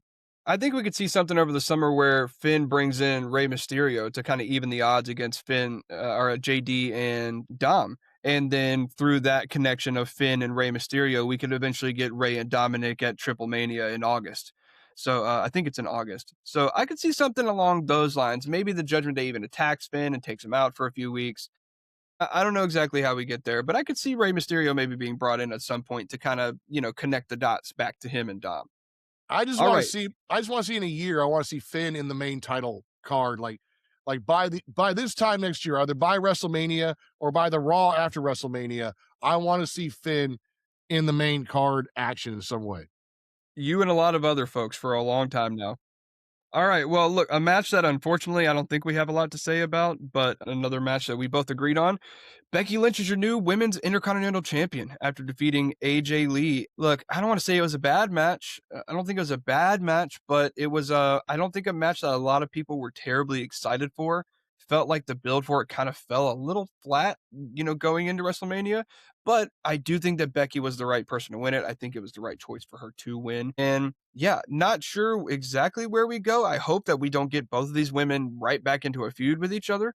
But, I would love to see Becky doing something with the fallout of the tag team division with some of those women, and I guess the only natural step for AJ is to maybe take some time off and then come back in the world title scene. I wouldn't be shocked if maybe we get, AJ Lee and Liv Morgan at SummerSlam or something like that for that world championship, and I know you're probably not a huge fan of that, but I really think we need to see a situation where AJ maybe goes heel sometime in the next year and a half, because I feel like she's more naturally attuned to being a heel, and that's what a lot of her character was back in the day. She was just a heel that everybody loved. She wasn't necessarily a babyface. So I feel like that's more natural for her. But then also, how do you make Liv Morgan a babyface against AJ Lee? So a lot of parts to connect there. But maybe by that point, Liv has been turned on by everybody, and she has nobody left. And who knows what could happen. But nothing too much to say about this match itself from WrestleMania. I feel like I need to just go back and watch the whole weekend one more time to really get a feel of all the matches. But as expected and as predicted by us, Becky Lynch is your new women's Intercontinental Champion. Yeah, no, and I heard AJ's taking some time off for sure. So that's supposedly in the cards. I think the next thing for Becky though, I'm still waiting. You're probably waiting too. What's the referee's name? Jennifer or Jessica Gray or Jessica Carr. Jessica Carr? Carr. Jessica Carr. I feel like like I said. I don't know. I don't know the how it all works. If you become a referee and then maybe you transition to a wrestler sometimes, We've but definitely seen it happen before, but it's got to be, you're right, it's got to be soon. no, Because I feel like it's coming it's finally soon. gotten physical. Jessica pushed her back at WrestleMania, so it's got to be happening soon. Yeah, no, I feel like that's the next thing I'm curious about with Becky. Otherwise, I don't know. Like Becky's got the title again. As I said in the pre-show when we were talking about this, I didn't want either woman to win because I didn't, want either of them to have the title. So I'm not sure where it goes next. I don't know if like Lyra comes for Becky, now or what. But I don't feel like Becky has the title for long, and I feel like she could drop it by Backlash to somebody else. Could be Io Sky. I don't know because they keep like trying to put Io in the mid card for some reason. Yeah, I still So can't believe that Io Sky wasn't on the WrestleMania card. no, she Or was. She Carmelo came out. She Hayes. came out for Rhea. Well, yeah, she got her But yeah, payday, but not on the I don't know card. what you do with Becky. I don't know what you do with, but this match was actually for what it was for like the 8 minutes it got. Like that was one thing, as you said, all these WrestleMania matches were short, but the one thing they did was they found a way to even in their shortness to get all the big moves in. So in some ways, I think they felt more epic than they should have because these ladies were hitting their moves. But it just no build time. There was no, it just kind of so yeah. But that's probably a TKO thing, I'm assuming. We had to get that Hulk Hogan commercial in there. So Yep, we had to get the Hulk Hogan did commercial in you for Becky did you Hogan. see the Hulk Hogan commercial by the way? Which one? Yeah, right. All right. Well, all right. So we're gonna kind of quick fire through some of these, so that way we can give some of the other big matches some extra time. We already talked a little bit about the Usos and LA Knight defeating Logan Paul, Austin Theory, and Isha Speed. So we don't have to spend a ton of time on that. But I almost kind of called it. In a way, I thought Speed might turn on them, but instead the baby faces just kind of like encouraged Speed to like, hey, you don't have to take crap from those guys, And then it did end up with everybody eating the exact way I thought it was going to end up. So exactly but I mean, it's the pre-show, dude. Like everybody's getting pumped up for the first hour on ESPN. Additionally, also on the first hour of ESPN on night one, the unsanctioned match, Drew McIntyre versus Jacob Fatu. I hate that this is a match that we don't necessarily have to give a ton of time to, but it's basically what we were expecting. Maybe we expected a little more blood, but these guys just beat the hell out of each other. I love that Drew McIntyre has PTSD about the toolbox. I kind of love that lore for him, going back to the CM Punk rivalry, because man, that toolbox gashed him open Yeah, when they no, had it that Hell did. in a Cell match, dude. I think it was staples and everything. So I do love that when Drew is the guy that's like, I'm not scared of anybody or anything. He sees the toolbox and he kind of cowers away a little bit. So that was a nice little touch, I thought. But just like we thought, Jacob Fatu picking up the win. Do you have anything you want to add about that one? Just I mean, it was fun to watch Drew, and Drew got his viral moment again. Goes and grabs the phone and does the whatever the I'm bored at work or whatever he might have said. I didn't see the video, Right. but we saw him take it. Look, Drew, I'm gonna miss Drew for the next whatever it is 3-4 months, dude. I feel like Drew's one of the best parts of SmackDown, man. He is, and I hope that this Highlander movie comes out good because Highlander. If you like I said, if you watched Highlander, I forget. Have you seen No, Highlander? I haven't seen it, Dude, no. we got to get you to watch the original Highlander. But Highlander is one of my favorite, movies as a kid. I hope him and I think it's Henry Cavill can launch it out of the park. But yeah, look, just gonna miss Drew, man. Like this Drew Fatu match, yet again, another a great opening match, that was on ESPN. I hope some people watched it and gained some appreciation for wrestling because that was a very, very hard hitting match. Needed the blood. It did need the blood. It needed the blood. Sorry, didn't get the blood. Like we got way too much blood in the Cody match. I was Like I gonna think say Cody bled enough for the whole weekend, bro. right, dude. Like, I mean, my Jesus God, I think Christ, his man. Him entire and head was Randy. covered in blood by the end. But Well, yeah, and that's just that's a big wrestling. So a lot of people, this is a deep, deep cut for a lot of people that know old school wrestling. That's why a lot of wrestlers used to have the blonde hair because when they would bleed, it would show so bright through their yellow or blonde hair. Whenever they were bleeding, they're like, "Oh my God," they're like gushing. When really it's just like right. a little cut up here, and it just dyed all the hair for the night. But yeah, so a lot of people. That's why a lot of people that bleed a lot, Ric Flair, Hulk Hogan, there's another name that's escaping me, but a lot of people throughout. Dusty Rhodes had blonde Mr. hair, bled a Perfect. lot.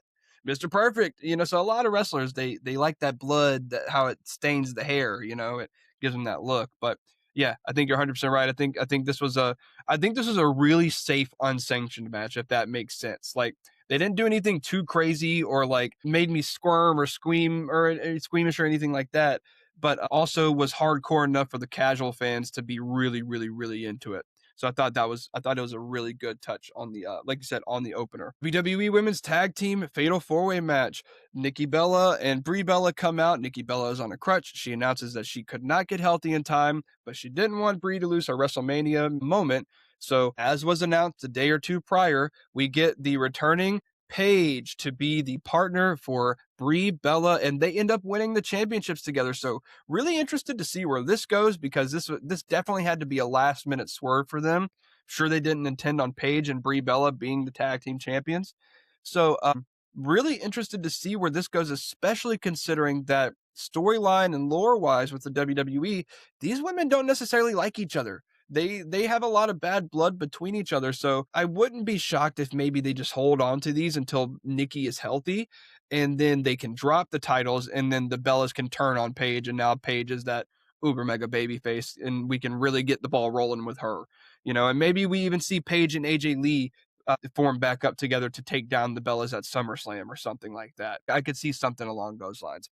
Maybe we even see a situation where Nikki is healthy and they do the weird thing where they just kick Paige out of the group and they're like, well, you want it in my place, so it's technically my title and we don't need you anymore. And so they like just kick her to the curb and the Bellas just take the titles as their own. And then we can have Paige and AJ Lee win those tag titles from the Bellas at SummerSlam. I just booked it for you, WWE. There you go. It's literally done for you. Just do it. Just do that. And then you get to keep AJ Lee out of any singles championship. She gets to be with Paige, who has because let's be real, AJ Lee's popularity towards the end of that run, I think she was getting a few more like eye rolls and boos. And I think that AJ Lee being away from TV and then coming to save the old friend of Paige, who they also have history together, could not only be good for AJ Lee's character, but could very easily lead to Paige versus AJ Lee, maybe at WrestleMania next year for the world championship or something like that. So look, you weren't around for Paige's era. You weren't here for that. But when I tell you that Paige and AJ Lee are probably two of the really dominating forces in terms of like getting women's wrestling respected in the 2010s. They're up there. And Paige was, looked at as the next greatest of all time for the women's division, had a lot of injuries, had a lot of controversies, but now she's back. I think she's only a little over 30 years old. So she's still got plenty of time if she can stay healthy. So Matt, what did you think about all this and the surprise of Paige and the new women's tag team champions? All right. First off, I heard that WWE, from the moment they brought the Bellas back, this was the plan. Screw What? you, WWE. No Yeah, way. that they were going to have the titles, not that Paige was going to show up. You know Oh, I'm that not shocked by that actually. no, exactly. Like that once they brought him back to put the titles on him. Look, screw you, WWE or TKO, or whoever's idea that was, because they are not the tag team. That said, Paige made a legitimate. That girl can wrestle. That girl is a star. I don't know where's she been? AWE? Where's she been? She was in AEW, but she Or was AEW, I also mean. she was retired for a while. So she retired from injuries and then came back for WWE, but then got hurt again. So she retired for a while, but then she kind of wanted to come back, had some controversies in the WWE, let her go. I promise you, anybody who's listening to this that knows about Paige's controversies are laughing a little bit right now because you have no idea about them. So you'll have to Google those, Matt. Gotcha. But yeah, so I kind of forgot what I was saying talking about her controversies, but yeah, I could see. Obviously, we've been talking about this for weeks, Matt. That we knew the Bellas had to eventually get those tag titles. I knew that like it was a rumor, but when after they won it, like somebody came out and just said this was the plan the whole time, and I was just like, just don't tell me that, Yeah, just don't tell me that, because look, I feel like all three of these other tag teams are better. I just do. I yeah. feel like all three of them. And yet again, this was a match that with 8 people went like 8 minutes, right? I mean, so another one of these super short WrestleMania matches. I only have like 2 memories of it. I remember something happening cool with Charlotte and and Lyra. I remember them having some cool Oh yeah, some nice interaction. exchanges. Yeah. I can't remember what it was. And then I remember Paige coming in and tearing down house, and her and Charlotte kind of finishing it off. Look, I am a big Paige fan, even though I've never seen Paige wrestle. Remember that Fighting with My Family movie? I was gonna ask if you've seen it. I was gonna ask if you've Dude, seen it. that movie is fantastic. Yeah, That is an dude. underrated wrestling movie. It's fantastic. And I remember after it came out, I think I even asked you like, "Oh no, she's not with WWE anymore." I'm like, "What? Why you do a movie and she's not with WWE?" So I am so Yeah. happy that Paige is back, because she's one of the people that, I was kind of the most curious about, that when I got back into wrestling, it was like, what do you mean she's not wrestling? Yeah. So I'm all about it. I'm all about it. But yeah, I don't know. Yeah, what's going to happen? There's going to be, you're right. There's going to be some breakdown with her and the Bellas. There's going to be some beat down maybe, or some one-on-one match or something. A bunch of stuff that honestly, I'm not going to be that interested in. I'm more going to be interested. I want to see Paige do other things. Now that she's back, I don't need her in this tag team thing, right? Give me a bunch of single stuff with Paige. I feel like Paige and Bailey, Paige and Charlotte. Like now all of a sudden, I want Paige to have blown up the tag team division that I love, because I feel like she's got such great chemistry with everybody that we could see, like look, or shit, have Paige go take on Becky and let Paige be Intercontinental Champion. Maybe that's what needs to happen. So, I'm down with that. I'm down with that. but look, I want Paige to be the mid card, whatever, and just a bunch of like badass matches chick right now, and then we'll see what happens. But I want to see her and Lyra go at it one-on-one. I want to see her and Bailey go at it one-on-one. I guess I want to see her and the Bellas go at it one-on-one, but they're the least interesting thing about this whole thing to me are the Bellas. So You just want to see Paige wrestle everybody, and I get it. I mean, but I mean, I want to see more of the. I love the tag team division, but the Bellas are the least interesting thing about the tag team, about all this to me, and maybe that's just me probably. I'm sure, like I said, I know the Bellas have huge fans, but for me, I'm more interested in the Valkyries. I'm more interested in the Not Friends. I'm more interested in the Irresistible Forces, and I'm more interested in Paige. That's where I'm at with after all that. Hey, give me 1 sec. All I'm right, gonna yeah, pause. I'm not gonna stop recording, but I'm just gonna okay, pause and then I'll just chop it out. I gotta let my dogs out. They're all right. whining. Go let your dogs out. Well, he's letting his dogs out. Let's talk about Mary Jane Watson Parker. That's right. Are you reading Amazing Spider-Man? Did you just finish Death Spiral? What the hell just happened there? I mean, first off, we finished Death Spiral. Spoilers if you have not finished, or if you read, or you're ever going to care. If you didn't know, right now, Mary Jane is Venom, which is weird in the first place. All right. But at the end of Death Spiral, they kill Torment, who's the main villain, who, by the way, we know nothing about. Like, he popped up at the beginning of this story, was just killing people. We don't know who he really is. He's never been in another comic. He's solely here for this story. And then she kills him. Now, a lot of ways, that makes this Mary Jane Venom character compelling to me for the first time since they introduced it. So I'm actually kind of for it. Kind of curious where it goes. What do you think? Did you read Amazing Spider-Man 29 or 27? Are you in on this death spiral thing? What do you think about Mary Jane and Venom? Where are you at on this? And what's going to happen with Carnage? As you saw at the end of the comic, Carnage is dead but not dead. Going on, Carnage one of the most interesting symbiotes because it feels like the one that has the most unique personality. Whereas before, all the symbiotes seem to be defined by their hosts. You know, Venom and Eddie Brock, Carnage and Cletus, Venom and Flash Thompson. Now, I don't know, man. So what do you think? Let me know. Hit me up in the comments. Yeah, hit him up in the comments. Matt, I've been sending you. I know you were just talking about comics, but I've been sending you these videos of like these slides on like TikTok. I'll see or whatever, where they're like 10 worst things that this character ever did, but they get Mhm. worse and worse every time.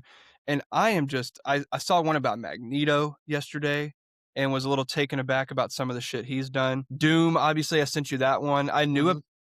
I knew about him ripping Thanos's like spine out in that one comic, but that was like number 8 on the list of the worst things that Doom has done. And I was like, "Oh, wow, okay." So, yeah, I've been not necessarily reading comics, but I've been enjoying learning the lore about a lot of these stories. Like I saw one about Spider-Man, like and some of the bad things that he's done and stuff like that. So there was one where who was the vampire I think he was you told me about? Maybe not Well, there's vampire. Morbius and there's Moreland. There's Moreland. yeah. Apparently, there was one story where he Moreland alive as or something like that. I don't know, man. I just saw some crazy stuff. I was like, "Oh my god." Yeah, so crazy. I also saw one that was like the strongest version of this character, and I saw the strongest version of Venom, who what was he? God of Light Venom or something like that, No, maybe? he was a king in black.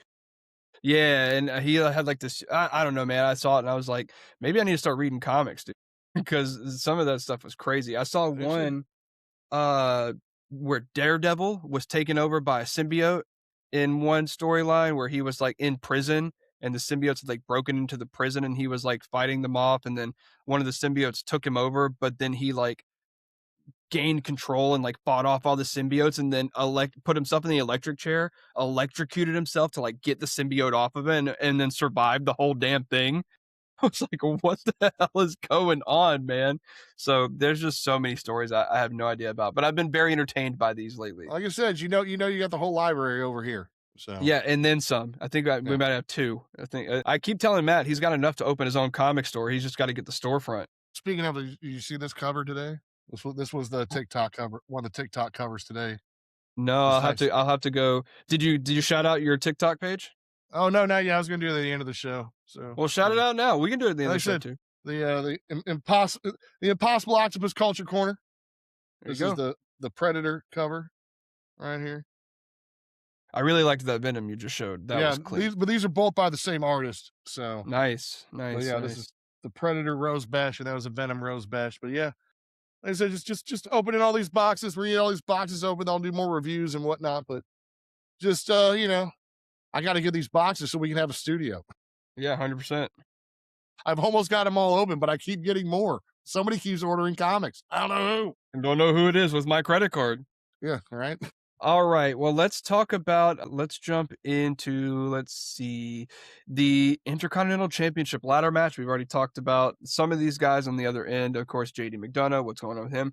Rusev still involved in the Intercontinental title picture as he got involved with Penta on Monday Night Raw. Dude, I was so happy that Rusev was still involved on Monday night. Let me just say that because I mean, yeah, I picked him to win, but I knew he probably was. I'll tell you what, I was not ready for Penta to win.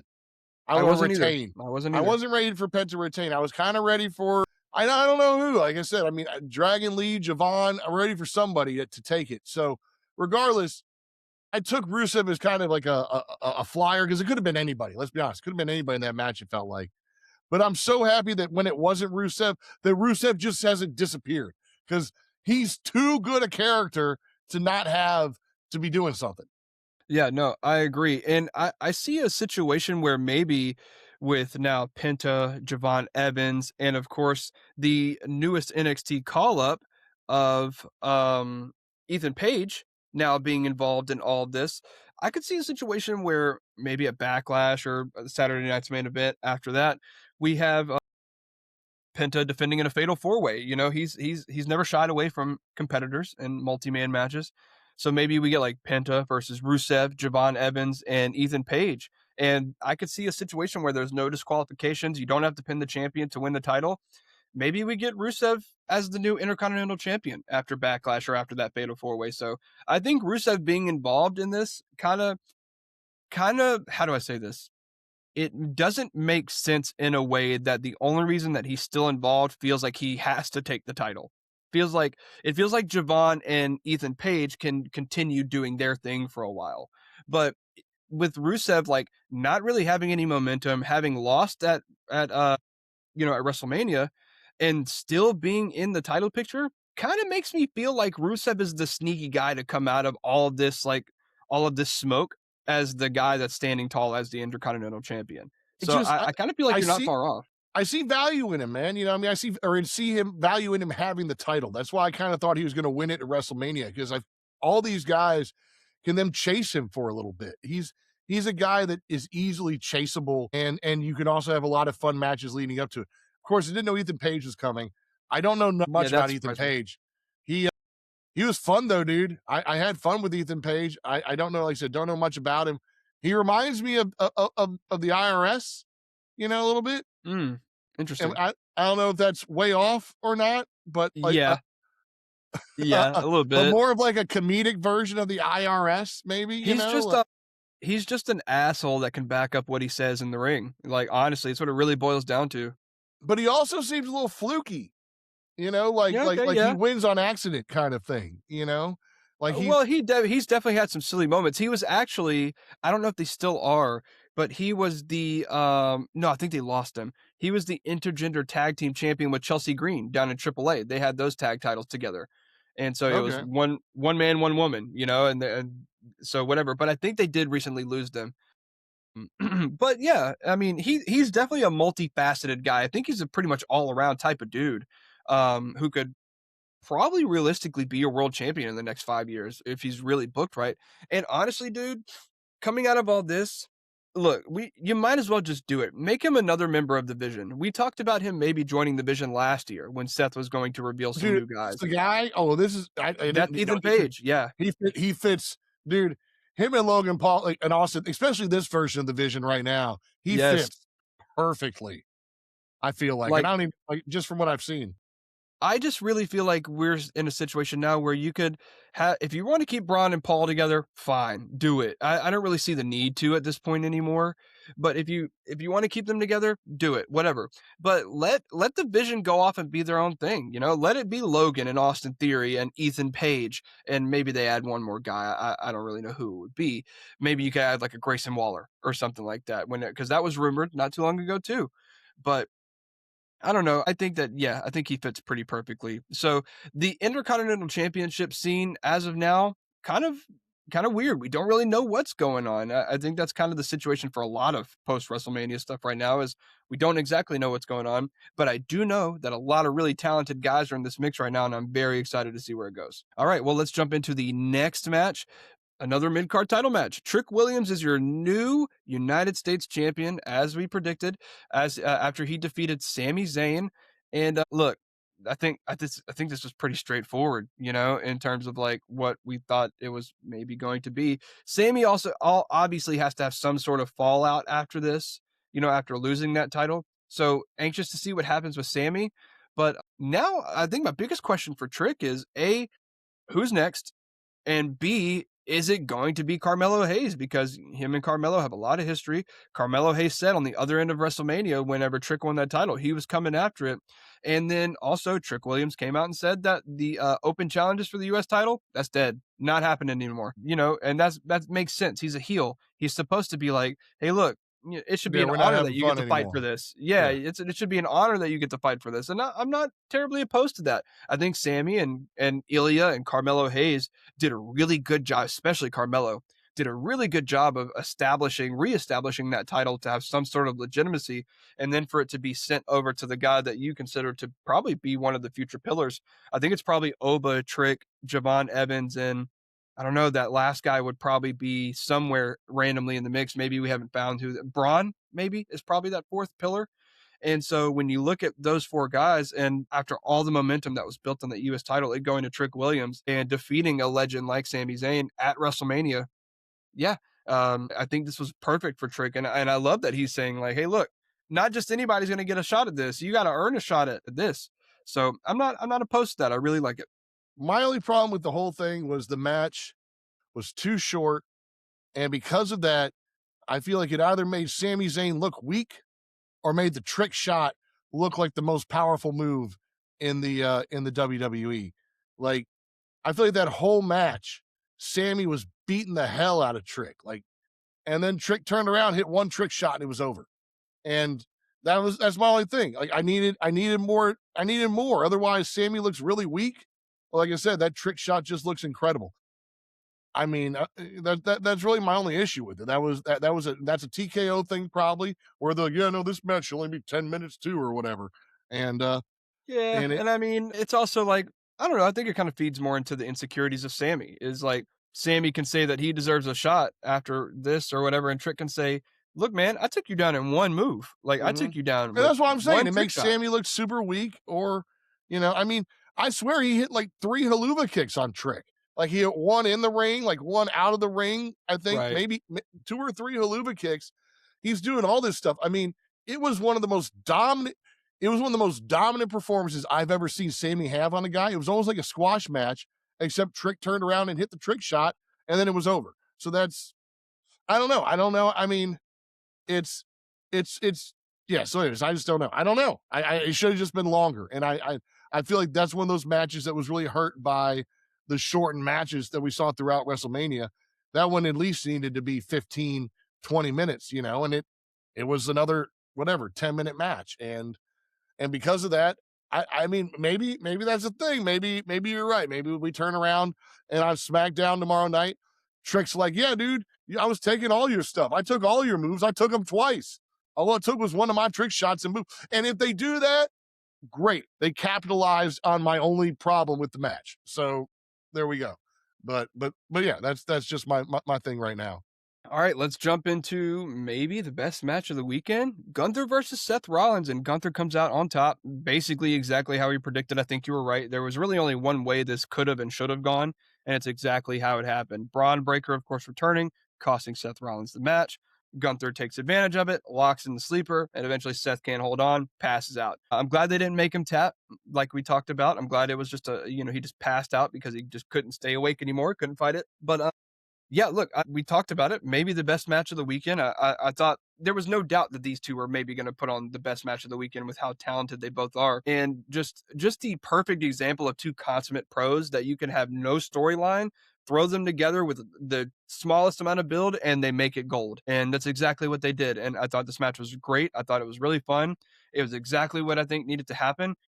Still curious now because we'll talk about Brock in just a second. But after what happened with Brock Lesnar now, what's the favor? I'll leave that for a second, but I'm still not convinced on the Brock Lesnar stuff. But Matt, after maybe the best match of the weekend in a thrown together feud, how you feeling after Gunther and Seth Rollins? Dude, yeah, no, it technically it probably was the best match of the weekend. It was missing a little bit of the storyline to make it maybe best match. I mean, then that's kind of where maybe Punk and Roman still get the best match sort of thing with the storyline and everything You're else. probably right. You're probably right. But when it comes just to pure wrestling, like those t- I mean, look, dude, Seth just puts on a show, man, and Gunther got to win. So Gunther was coming out there balls to the wall too. If he's getting the W, he's not gonna pussyfoot around like he would if he was getting the L, you know. So it was just, I think I saw a still of one of the chops that Seth did on Gunther, and you could see, like, and there's no holding back. Seth's fingers are 3 inches deep into Gunther's chest. You know what I mean? Like, it was two guys pulling out everything, doing moves. It was, I mean, like that's a match. Like, I'm gonna rewatch two matches, and I'm gonna maybe three, and it's gonna be this one. It's gonna be the Punk and Reigns match, and it might be the Rhea and the Jade match, which we haven't talked about yet. But I think that match was another phenomenal match. But yeah, this was just great wrestling, but went the way we thought. The only thing I'll say is, man, Brock looks leaner, and somehow that makes him look tougher. Like he somehow got smaller. Like he lost some fat. Like he probably dropped to like whatever. If he was at 5% before, he's probably down to like 3% where he was Saturday night. When Brock came down for that first spear, dude, I was like, holy God. Like Are you he saying Braun? I mean, my bad, Braun. Okay, My bad. okay, no, Yeah, you're yeah. good, you're When good. Braun came in for that, when he came in, he must have gotten leaner, dude. Yeah. Like, that was one thing I was like, wow. Cause I didn't expect that. I thought he'd been injured. I thought, like, I didn't think he was going to be like out of shape, but I didn't expect him to be in better shape than when we last saw him. Well, Matt, And funny enough, that's kinda like it's like a joke online that's like the cycle of being injured in pro wrestling, is whenever you would assume that while you're actively wrestling, you've gotta be in the best shape. But a lot of wrestlers have come out and talked about that, and it's like, you're constantly traveling, you're right, not able right. to always meal prep the way you want. And so then when you're injured, you're paid to rehab. That's all you do. You're paid to rehab and work out. And so these guys work out for probably 6 hours of the day trying to get back into the ring.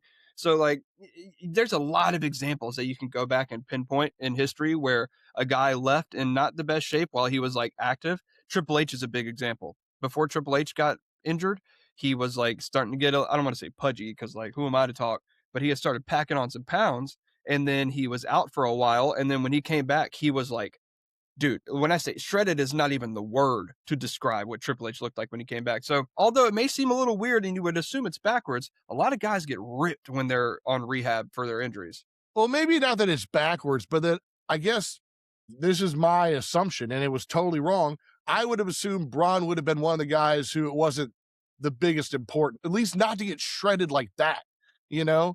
Like I could see like if Finn Balor took off, he'd come back shredded, or if Punk took off, or even Seth. But I could see, like these bigger guys who are built for the muscle. I can see some of them, coming back and being like, yeah, no, I'm just huge still. Just huge. Well, Like and I could, with Braun, his injury was a hernia.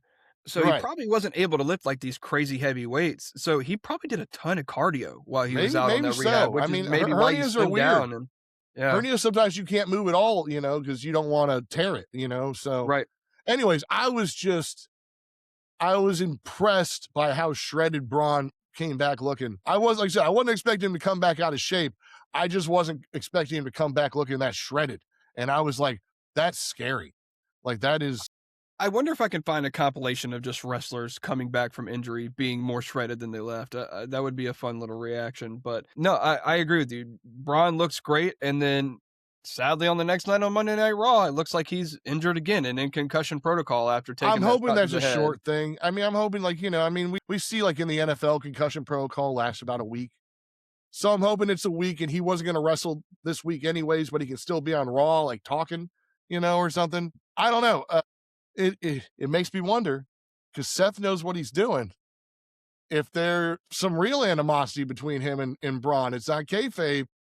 Well, I don't think Seth would ever intentionally hurt anybody, but I mean, I don't think he'd do that, but I mean, who knows? Maybe Braun said try to bring some blood out, and Seth went for. I have no idea, but yeah, I don't know. But I mean, because from what I saw, it was a chair shot that really yeah, messed the him up. chair shot, yeah, in the back of the head. But yeah, so it's like that has there I don't know of any guys that would be like that would call a spot to get struck in the back of the head. Top of the head is different, because I feel like top of the I mean, obviously we know different more now, but back in the day, the whole belief was, well, my skull will stop, any damage from happening to my Right. brain.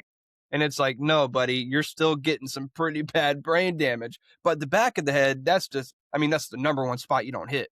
It's just straight up, So you yeah, know, so I wonder what happened with that spot then. That's why I'm yeah, who saying knows? it's Seth could have slipped, or someone could have been just 6 inches out of the way where they needed to be. It could it be just literally anything, but it yeah. feels like I said it feels like something you shouldn't screw up unless you really hate the guy and you're swinging hard. I mean, maybe he was swinging hard, but who knows? But I'm gonna chalk it up to accident, 100% of it. All right, well, we only got 2 matches left. Let's talk about the one that we just mentioned, Obafemi, Brock Lesnar. And look, we talked a little bit about this match already, but short match. I think we agreed that maybe could have dealt with like an extra 2 and a half, 3 minutes somewhere in there. but, I feel like it really obviously did what it needed to do. I think that maybe the call backstage as far as Oba knew was that Brock was gonna win and that they said, "Alright, you're gonna do your move, and Brock's gonna kick, and then you guys are gonna have a little bit back and forth. You eat 2 or 3 F5s, and we're out of here. Brock's the winner." And, if you're Oba Femi, you're like, "Okay, it took 3 F5s to take me down," and maybe you even kick out right after the ref hits 3, you know? And then the move that Brock is supposed to kick out, he doesn't kick out and he just stays down. And I think the shock in Oba's face, if it wasn't genuine, kudos to Oba. He is more of an all around package than I thought because the acting was great. If it wasn't legitimately his reaction to winning that match, because he looked shocked.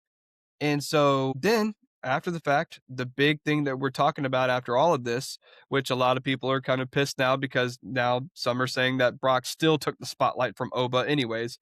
But Brock, after the fact, took off his boots, took off his gloves, and had a slow, exit, was thanking the crowd a lot, and gave the impression that he is retiring. It seems that the next night on Raw, they're kind of confirming it. But here's the thing.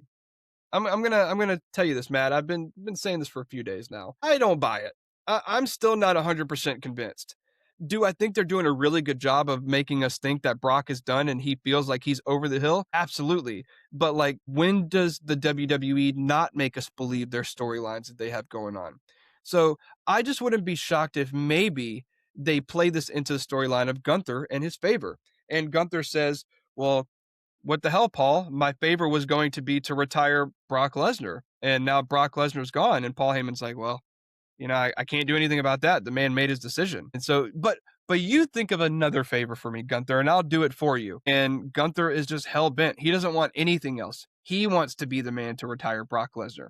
And I think eventually you maybe get a situation where Gunther backs Paul Heyman into a corner and maybe even attacks Paul Heyman, puts Paul Heyman in a sleeper hold. Maybe they even do something where they make Paul look like he's turning purple when he's locked into the sleeper or whatever. And by through everything that he, like, what am I trying to say? Despite the fact that Brock wants nothing to do with the business anymore and he feels like he's over the hill and he feels like there's nothing else he can do, he comes back one more time to defend his friend's honor, Paul Heyman. And that's when Gunther says, win or lose, Brock, win or lose, you're done, but I'm going to make you go out on your back. And I think that I'm gonna make you go out by putting you to sleep or something like that. I'm really gonna take. So I don't know. I just don't fully buy it. And until we see Brock Lesnar with a mic in hand or on video saying that he is officially done and he is retired, I just don't buy it. And just because they showed a video package of Brock Lesnar stuff, so freaking what, dude? People have retired so many times and come back. You know how many retirement video packages I've seen for guys that come back? Ric Flair retired 20. So do I buy it? Absolutely not. Do I think the moment at WrestleMania was cool? Absolutely. Am I okay with it if Brock Lesnar is actually retired and that was it? Also, absolutely. I'm okay with it. I think it was a really beautiful and touching moment. And if that's it for Brock, cool. Right off into the sunset. You can only fool me so many times, WWE. And this just feels like the major storyline for WWE Unreal Season 5. Like, oh man, I could just see Brock in the room. Well, Hunter, what do you think if we trick them? What if we really show them kayfabe's not dead? What if they think I'm done and then I come back at SummerSlam for my, and I don't know. I just, you can sit here and tell me, Matt, that I'm wrong and you really think he's gone. I just don't buy it. I think right now he is gone. I think if it was just WWE, he'd be gone. But I don't know what kind of truck TKO is going to back up to his house and talk him into it. I don't know what kind of number it's going to take. 10 million for one appearance. But here's how it's going to go down. I almost guarantee that it'll go down almost how you said. It'll be Paul getting whatever beat up by Gunther, yada yada yada, all that stuff to draw him back. But then it's going to be a squash match, and it's going to be a squash match of Brock on Gunther, and Gunther's not going to like it. So now all of a sudden, I don't think Gunther's going to want the match. I think because I don't think Brock wants to take another anything. I don't think Brock wants to hit his back on that mat ever again. I think that's what we saw. We saw We saw Brock, first of all, Brock and Oba going head to head. We saw them both. It was great watching Oba just stand up to those shoulder thrusts or whatever you want to call it. Just standing up, taking everything. But once he took that fall from grace, dude, you could tell he felt it. And I've heard stuff about, I mean, like he had the diverticulitis, you know, like they took so much of him out, he can't do it anymore, dude. He knows he can't. And I think he wants to. That's why when he sat up after that pin and started taking off his gloves first, you could see the emotion in his face. This was something he realized. Like, I think there was every intention of doing it exactly how you said, maybe not with a fake retirement, but get Brock, bring him back out here. Where's he been? And I think that would have been Gunther's angle, like, get him out here, bring him here, and he would beat up Paul and he would draw Brock back for one last match. I think that was always the storyline in a sense. But I think Brock sat there after taking that fall from grace and he just realized it, dude. I think it's just, and then you're thinking to yourself, this is the best moment to do it. It's Wrestle Flippin' Mania. It's against a guy, like, no matter what, you're going to get retired by Gunther. Like, in your head, you might think that's something you want to do until you wrestle Oba. And you're like, this guy's not the guy who's retiring me. It's going to be Gunther, not this dude who just picked me up. And so, dude, threw him into the air, like air time where he was not holding him and then caught him. Like, I know he did it a few weeks ago, but just like, yeah, oh man, this isn't the guy I'm gonna go out against. And no knock to Gunther, but yet you're not Oba when you're Brock. You know what I'm saying?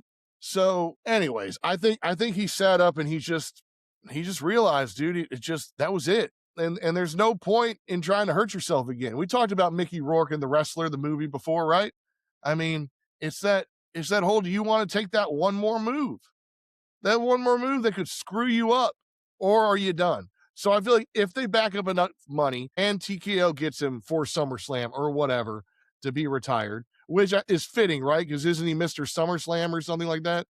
Yeah, I think he does have a great record at SummerSlam. So I almost guarantee that it's almost a squash match, and Gunther just gets beaten for beating Paul. It's like you just get beat, and that's it. You try to do something, and Brock just looks at you like he tries to do a choke slam, and Brock just grabs his hand and just rips it off, sort of thing. I think we get Terminator Brock then, like nobody could beat Brock that night, sort of Brock. Yeah. Well, and then he retires.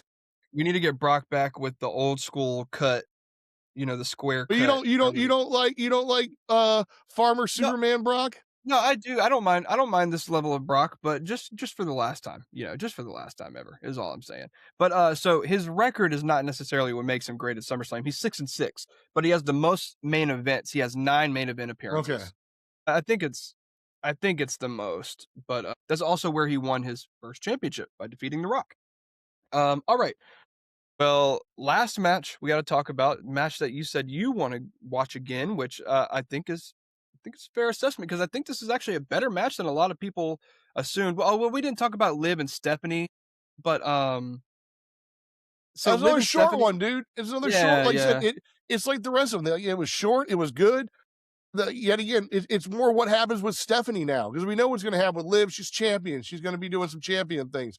But where does Stephanie go? Like I said, that was the problem. I think we said on the pre-show was that if Stephanie loses, what do we do with her? What's her next move? And I don't know that. And we got her and Liv like reconfronting each other on Raw. I mean, we're going to run that back. Is that the idea then? We're just going to run it back, or we run it back? Backlash. We're running it back. We wait until SummerSlam to run it back. I don't know, Casey. What do we do with Stephanie going forward? I really don't know because I mean, we thought we were going to see something between the Judgment Day women, between WrestleMania and Monday Night Raw. We got nothing. some sort of even beginning of a schism, and I don't see it at all. I think they all seem to be, and if nothing else, we're going to have Liv as champion, then we'll have Raquel and Roxanne as tag team champions or something by Backlash or something like that. And then, as you said, Judgment Day. And who knows, man, how crazy it would be if then JD and Dom become a tag team. Well, I feel like Dom is probably done being a tag team guy for now, but I feel like something that could be really cool is Finn and the Finn and Roxanne connection. You know, if Finn's goal over the summer is to tear down the Judgment Day, and he's got Roxanne basically being a double agent, we find out eventually, then that could be a really interesting, scenario that we find There ourselves in. Now there was a backstage photo of the Demon and Stephanie talking with Dom and Liv looking from behind. So it could I be a think that Finn was and AI Stephanie. generated. Oh, was that AI generated? Because that was great. Whatever that Pretty was. positive. I mean, because we didn't get nothing backstage all WrestleMania. Another problem with WrestleMania. Not a single backstage segment. Yeah, it was just such a short show. Let me But see. yeah, I mean, I could see that though. I could see Finn and Stephanie teaming up. That could be fun. Or in some ways coming together, not necessarily, whatever. I could see them doing a thing because Stephanie needs friends and so does Finn. So, Well, I have seen a lot of people. Let me see. I think I just found the picture you're talking about. and I'm sure it's fake. Of course, I don't. Of course, I click it and it doesn't pull up exactly what I'm talking about. But I have seen rumors of a tag team match: Dom and Liv versus Finn and Stephanie at Right. Backlash or Right. something. I could see So something like I that. could see something like that. Yeah, I could see something like that. But yeah, so again, another short match. Again, WrestleMania just overall short in general. I feel like maybe giving some of these matches an extra 2 or 3 minutes, it would have added up. Don't get me wrong, but could have gone a long ways in some of these matches. 2 or 3 minutes doesn't sound like a lot, but when the match is only 7 or 8 minutes already, No, you're basically giving it a every quarter of the match needed time. another 5 minutes probably at least, except for the Oba Brock match. It's the only match that I think time wise was about perfect, and the CM Punk Roman Reigns match. You probably weren't going to go much longer than Yeah, 30. I think they got almost 34. Yeah, they're not going to go much longer than that. But all the non-title card matches, or all the non-main whatever matches could have used 5 minutes probably. Yeah. All right. Well, last match of the card, and a match that I think got a lot of criticism going in, but I think was a lot better than people expected. Rhea Ripley is your new WWE Women's Champion after defeating Jade Cargill, and I think this is one of Jade's best matches of her career. I Dude, don't think it was like. this was great. Yeah, I Jade don't was think it was great. necessarily the best match of the weekend, but like I was locked in on this match and I thought it was really great. So shout out to Jade and Rhea both. Rhea, as we just recently found out, going through a little bit of an eating disorder. So she's really suffering with that. That's apparently why she's lost a bunch of weight. So shout out to Rhea. Feel for her on that. But she is your new women's champion. We saw her tag with Io Sky the next night on Monday Night Raw, defeating the Kabuki Warriors, which is also another never-ending saga. Is the Kabuki Warriors? WWE just doesn't know how to wrap up storylines, I guess. But all that being pushed to the side, Rhea Ripley is your new women's champion. Her and Io finally had their little, we got to go our own way. We got to go our separate ways. Rhea says, Io, you take care of things here on Monday Night Raw. I'm going to go over to SmackDown and take care of things there. So they are officially split up. I keep saying Jade. Rhea is officially moving over to the SmackDown brand. So both of us right again in this prediction of picking Rhea to win the title, which we thought made the most sense. So Matt, your girl, Rhea Ripley, is the new WWE Women's Champion. That is the current state of things in the WWE. Where do you see it going? Who do you think, if not Jade Cargill, or even if it is Jade Cargill after her, who do you think is the first woman in line for Rhea Ripley over on SmackDown? Oh man, that's tough because yet Mm-hmm. again, like you said, we found out Bianca's pregnant. So I Yep. mean, So he's gone the rest of the year, bare minimum. yeah, congratulations to her. But like I said, that took out somebody that we were waiting to come back. Yeah. And so now she's out a little longer. I don't know what you do with Rhea, dude. I mean, honestly, I want to run this back, man. Like, this was such a good match. Like, and this was another match that, dude, if this got the level of respect it deserved as a main card, championship match, like this is the highest female, like if this got like 20 minutes, 25 minutes, like the men did, dude, this would have been a slobber knocker, man. Yeah. Like Jade pulled out moves I didn't know she had. It was, I want to see it again. I feel like these two women, worst, like I said, we've said this, worst build maybe of WrestleMania, but one of the best matches, dude, just hands down, just yet again, two people who know how to wrestle. And I didn't know Jade knew how to wrestle that well. So props to Jade, man, because we know what Rhea could do. And I knew this was going to be a fun match to begin with. I think I haven't told you, like, even with the bad build, this was going to be a good match. I still did not expect it to be as good as it was. So I don't know where you go next. I mean, who else are the dominant women on SmackDown? Tiffany Stratton, Julia, but she's the U.S. champion. Yeah, Julia's. I don't Jordan believe in Grace. Julia. Jordan Grace, What's- maybe. What's Julia's tag team partner's name? Kiana James. Like, I can see. There's no way that Kiana's getting catapulted to the main event scene before. No, Julia. but no. I could. Well, I don't know about that. No, I'm telling you, WWE is way too high on Julia. Julia will be a world champion by next year. Well, I don't believe. I feel like Julia is somebody they've been trying to push on us that just doesn't make sense. You know? Well, they've been very inconsistent with her booking, and I think putting her in that mid-card title scene where they already don't book well was a big mistake. So I think that her and Kiana James will eventually come to blows, and I think after that is kind of when we'll get a little bit more of Julia. I'm not saying Kiana's next. I'll tell you what. I wish Sol Ruka had gone to SmackDown instead of Raw. How about that? Well, she could. She still could, technically. I mean, she's technically not signed to Raw. She just showed up. Okay. You know? Because they like said Ethan Page was signed, but they didn't say Sol Ruka was. So okay, I can see Sol Ruka being an interesting, especially contrast. Like it's like light versus dark. You know, she's as blonde and as gold as can be to Rhea's. You know, but I can see Tiffany Stratton for a little bit. The problem is, if you take, I don't want to take Tiffany Stratton. I don't feel like Rhea's giving it up anytime soon. Like, so I don't know who I want to put up against her. And make them look bad. I don't want Tiffany Stratton to look bad. I want Tiffany Stratton to look strong, and I can see Tiffany Stratton being the person who does eventually take it off of her, but not even by SummerSlam. I don't think. You know. So I don't know, Casey. Where do you got? What do you got? I'm actually looking up right now the women's roster for SmackDown. Let me see. Let's take a look. Can I sort it by brand? Because I don't want to dig through all of these. Oh my gosh, so many champions. Jesus. Okay, let's see. SmackDown. There we go.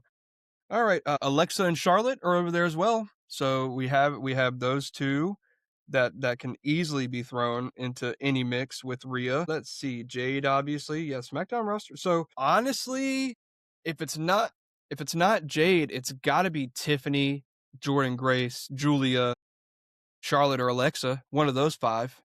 It's gotta be one of those. Unless you're calling somebody up from NXT that we're just not accounting for. Right, yet, right. And I don't see it being Jordana Grace yet. You know, I mean, no, I think it should be Jordan Grace and Julia for that U.S. title down the line. So I can see like Jordan Grace making a run, but not being successful. You know, I don't know. Honestly, what I could see, Matt, is 2 more matches between Rhea and Jade, because I've got to think that the Alexa and Charlotte breakup's coming soon. You've got to allow for the fallout of that to settle. Right. And then whoever comes out of that should probably be the number 1 contender for Rhea on the other side of that. So if you give Jade and Rhea 2 more matches to like really settle the score, let's say Rhea wins by disqualification in the second match, you know, whatever. And then they have their rubber match probably with a stipulation attached. And so, and then on the other side of that, you can have Rhea go on to face whoever would win out of Alexa and Charlotte, or maybe even Julia if she's dropped the U.S. title by that point. I know you obviously wouldn't choose Julia, but she is still an option on that side. So in a situation where I've been saying I think Alexa Bliss is the one to turn heel out of the Alexa and Charlotte situation, my gut tells me that after Jade, it's probably Alexa Bliss or Julia that she's going at, or that's going after her. So, yeah, give me Alexa or Julia to be after Jade Cargill. Let me ask you this. At this point, do you ever see Io and Rhea breaking up? What do you mean? Like being like because turning they're on broken each up. other? Well, yeah, no, but you know what I mean. Like turning on each other.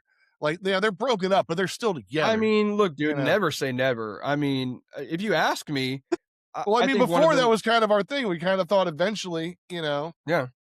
If you asked me 3 months ago, I would say yes. But I mean, chances are my answer is still probably yes. But with them not being together right now, it's probably something that wouldn't happen for like another year or two. I could see something along the lines where, well, I just wonder because like when's Io going to want to come for the title? Maybe.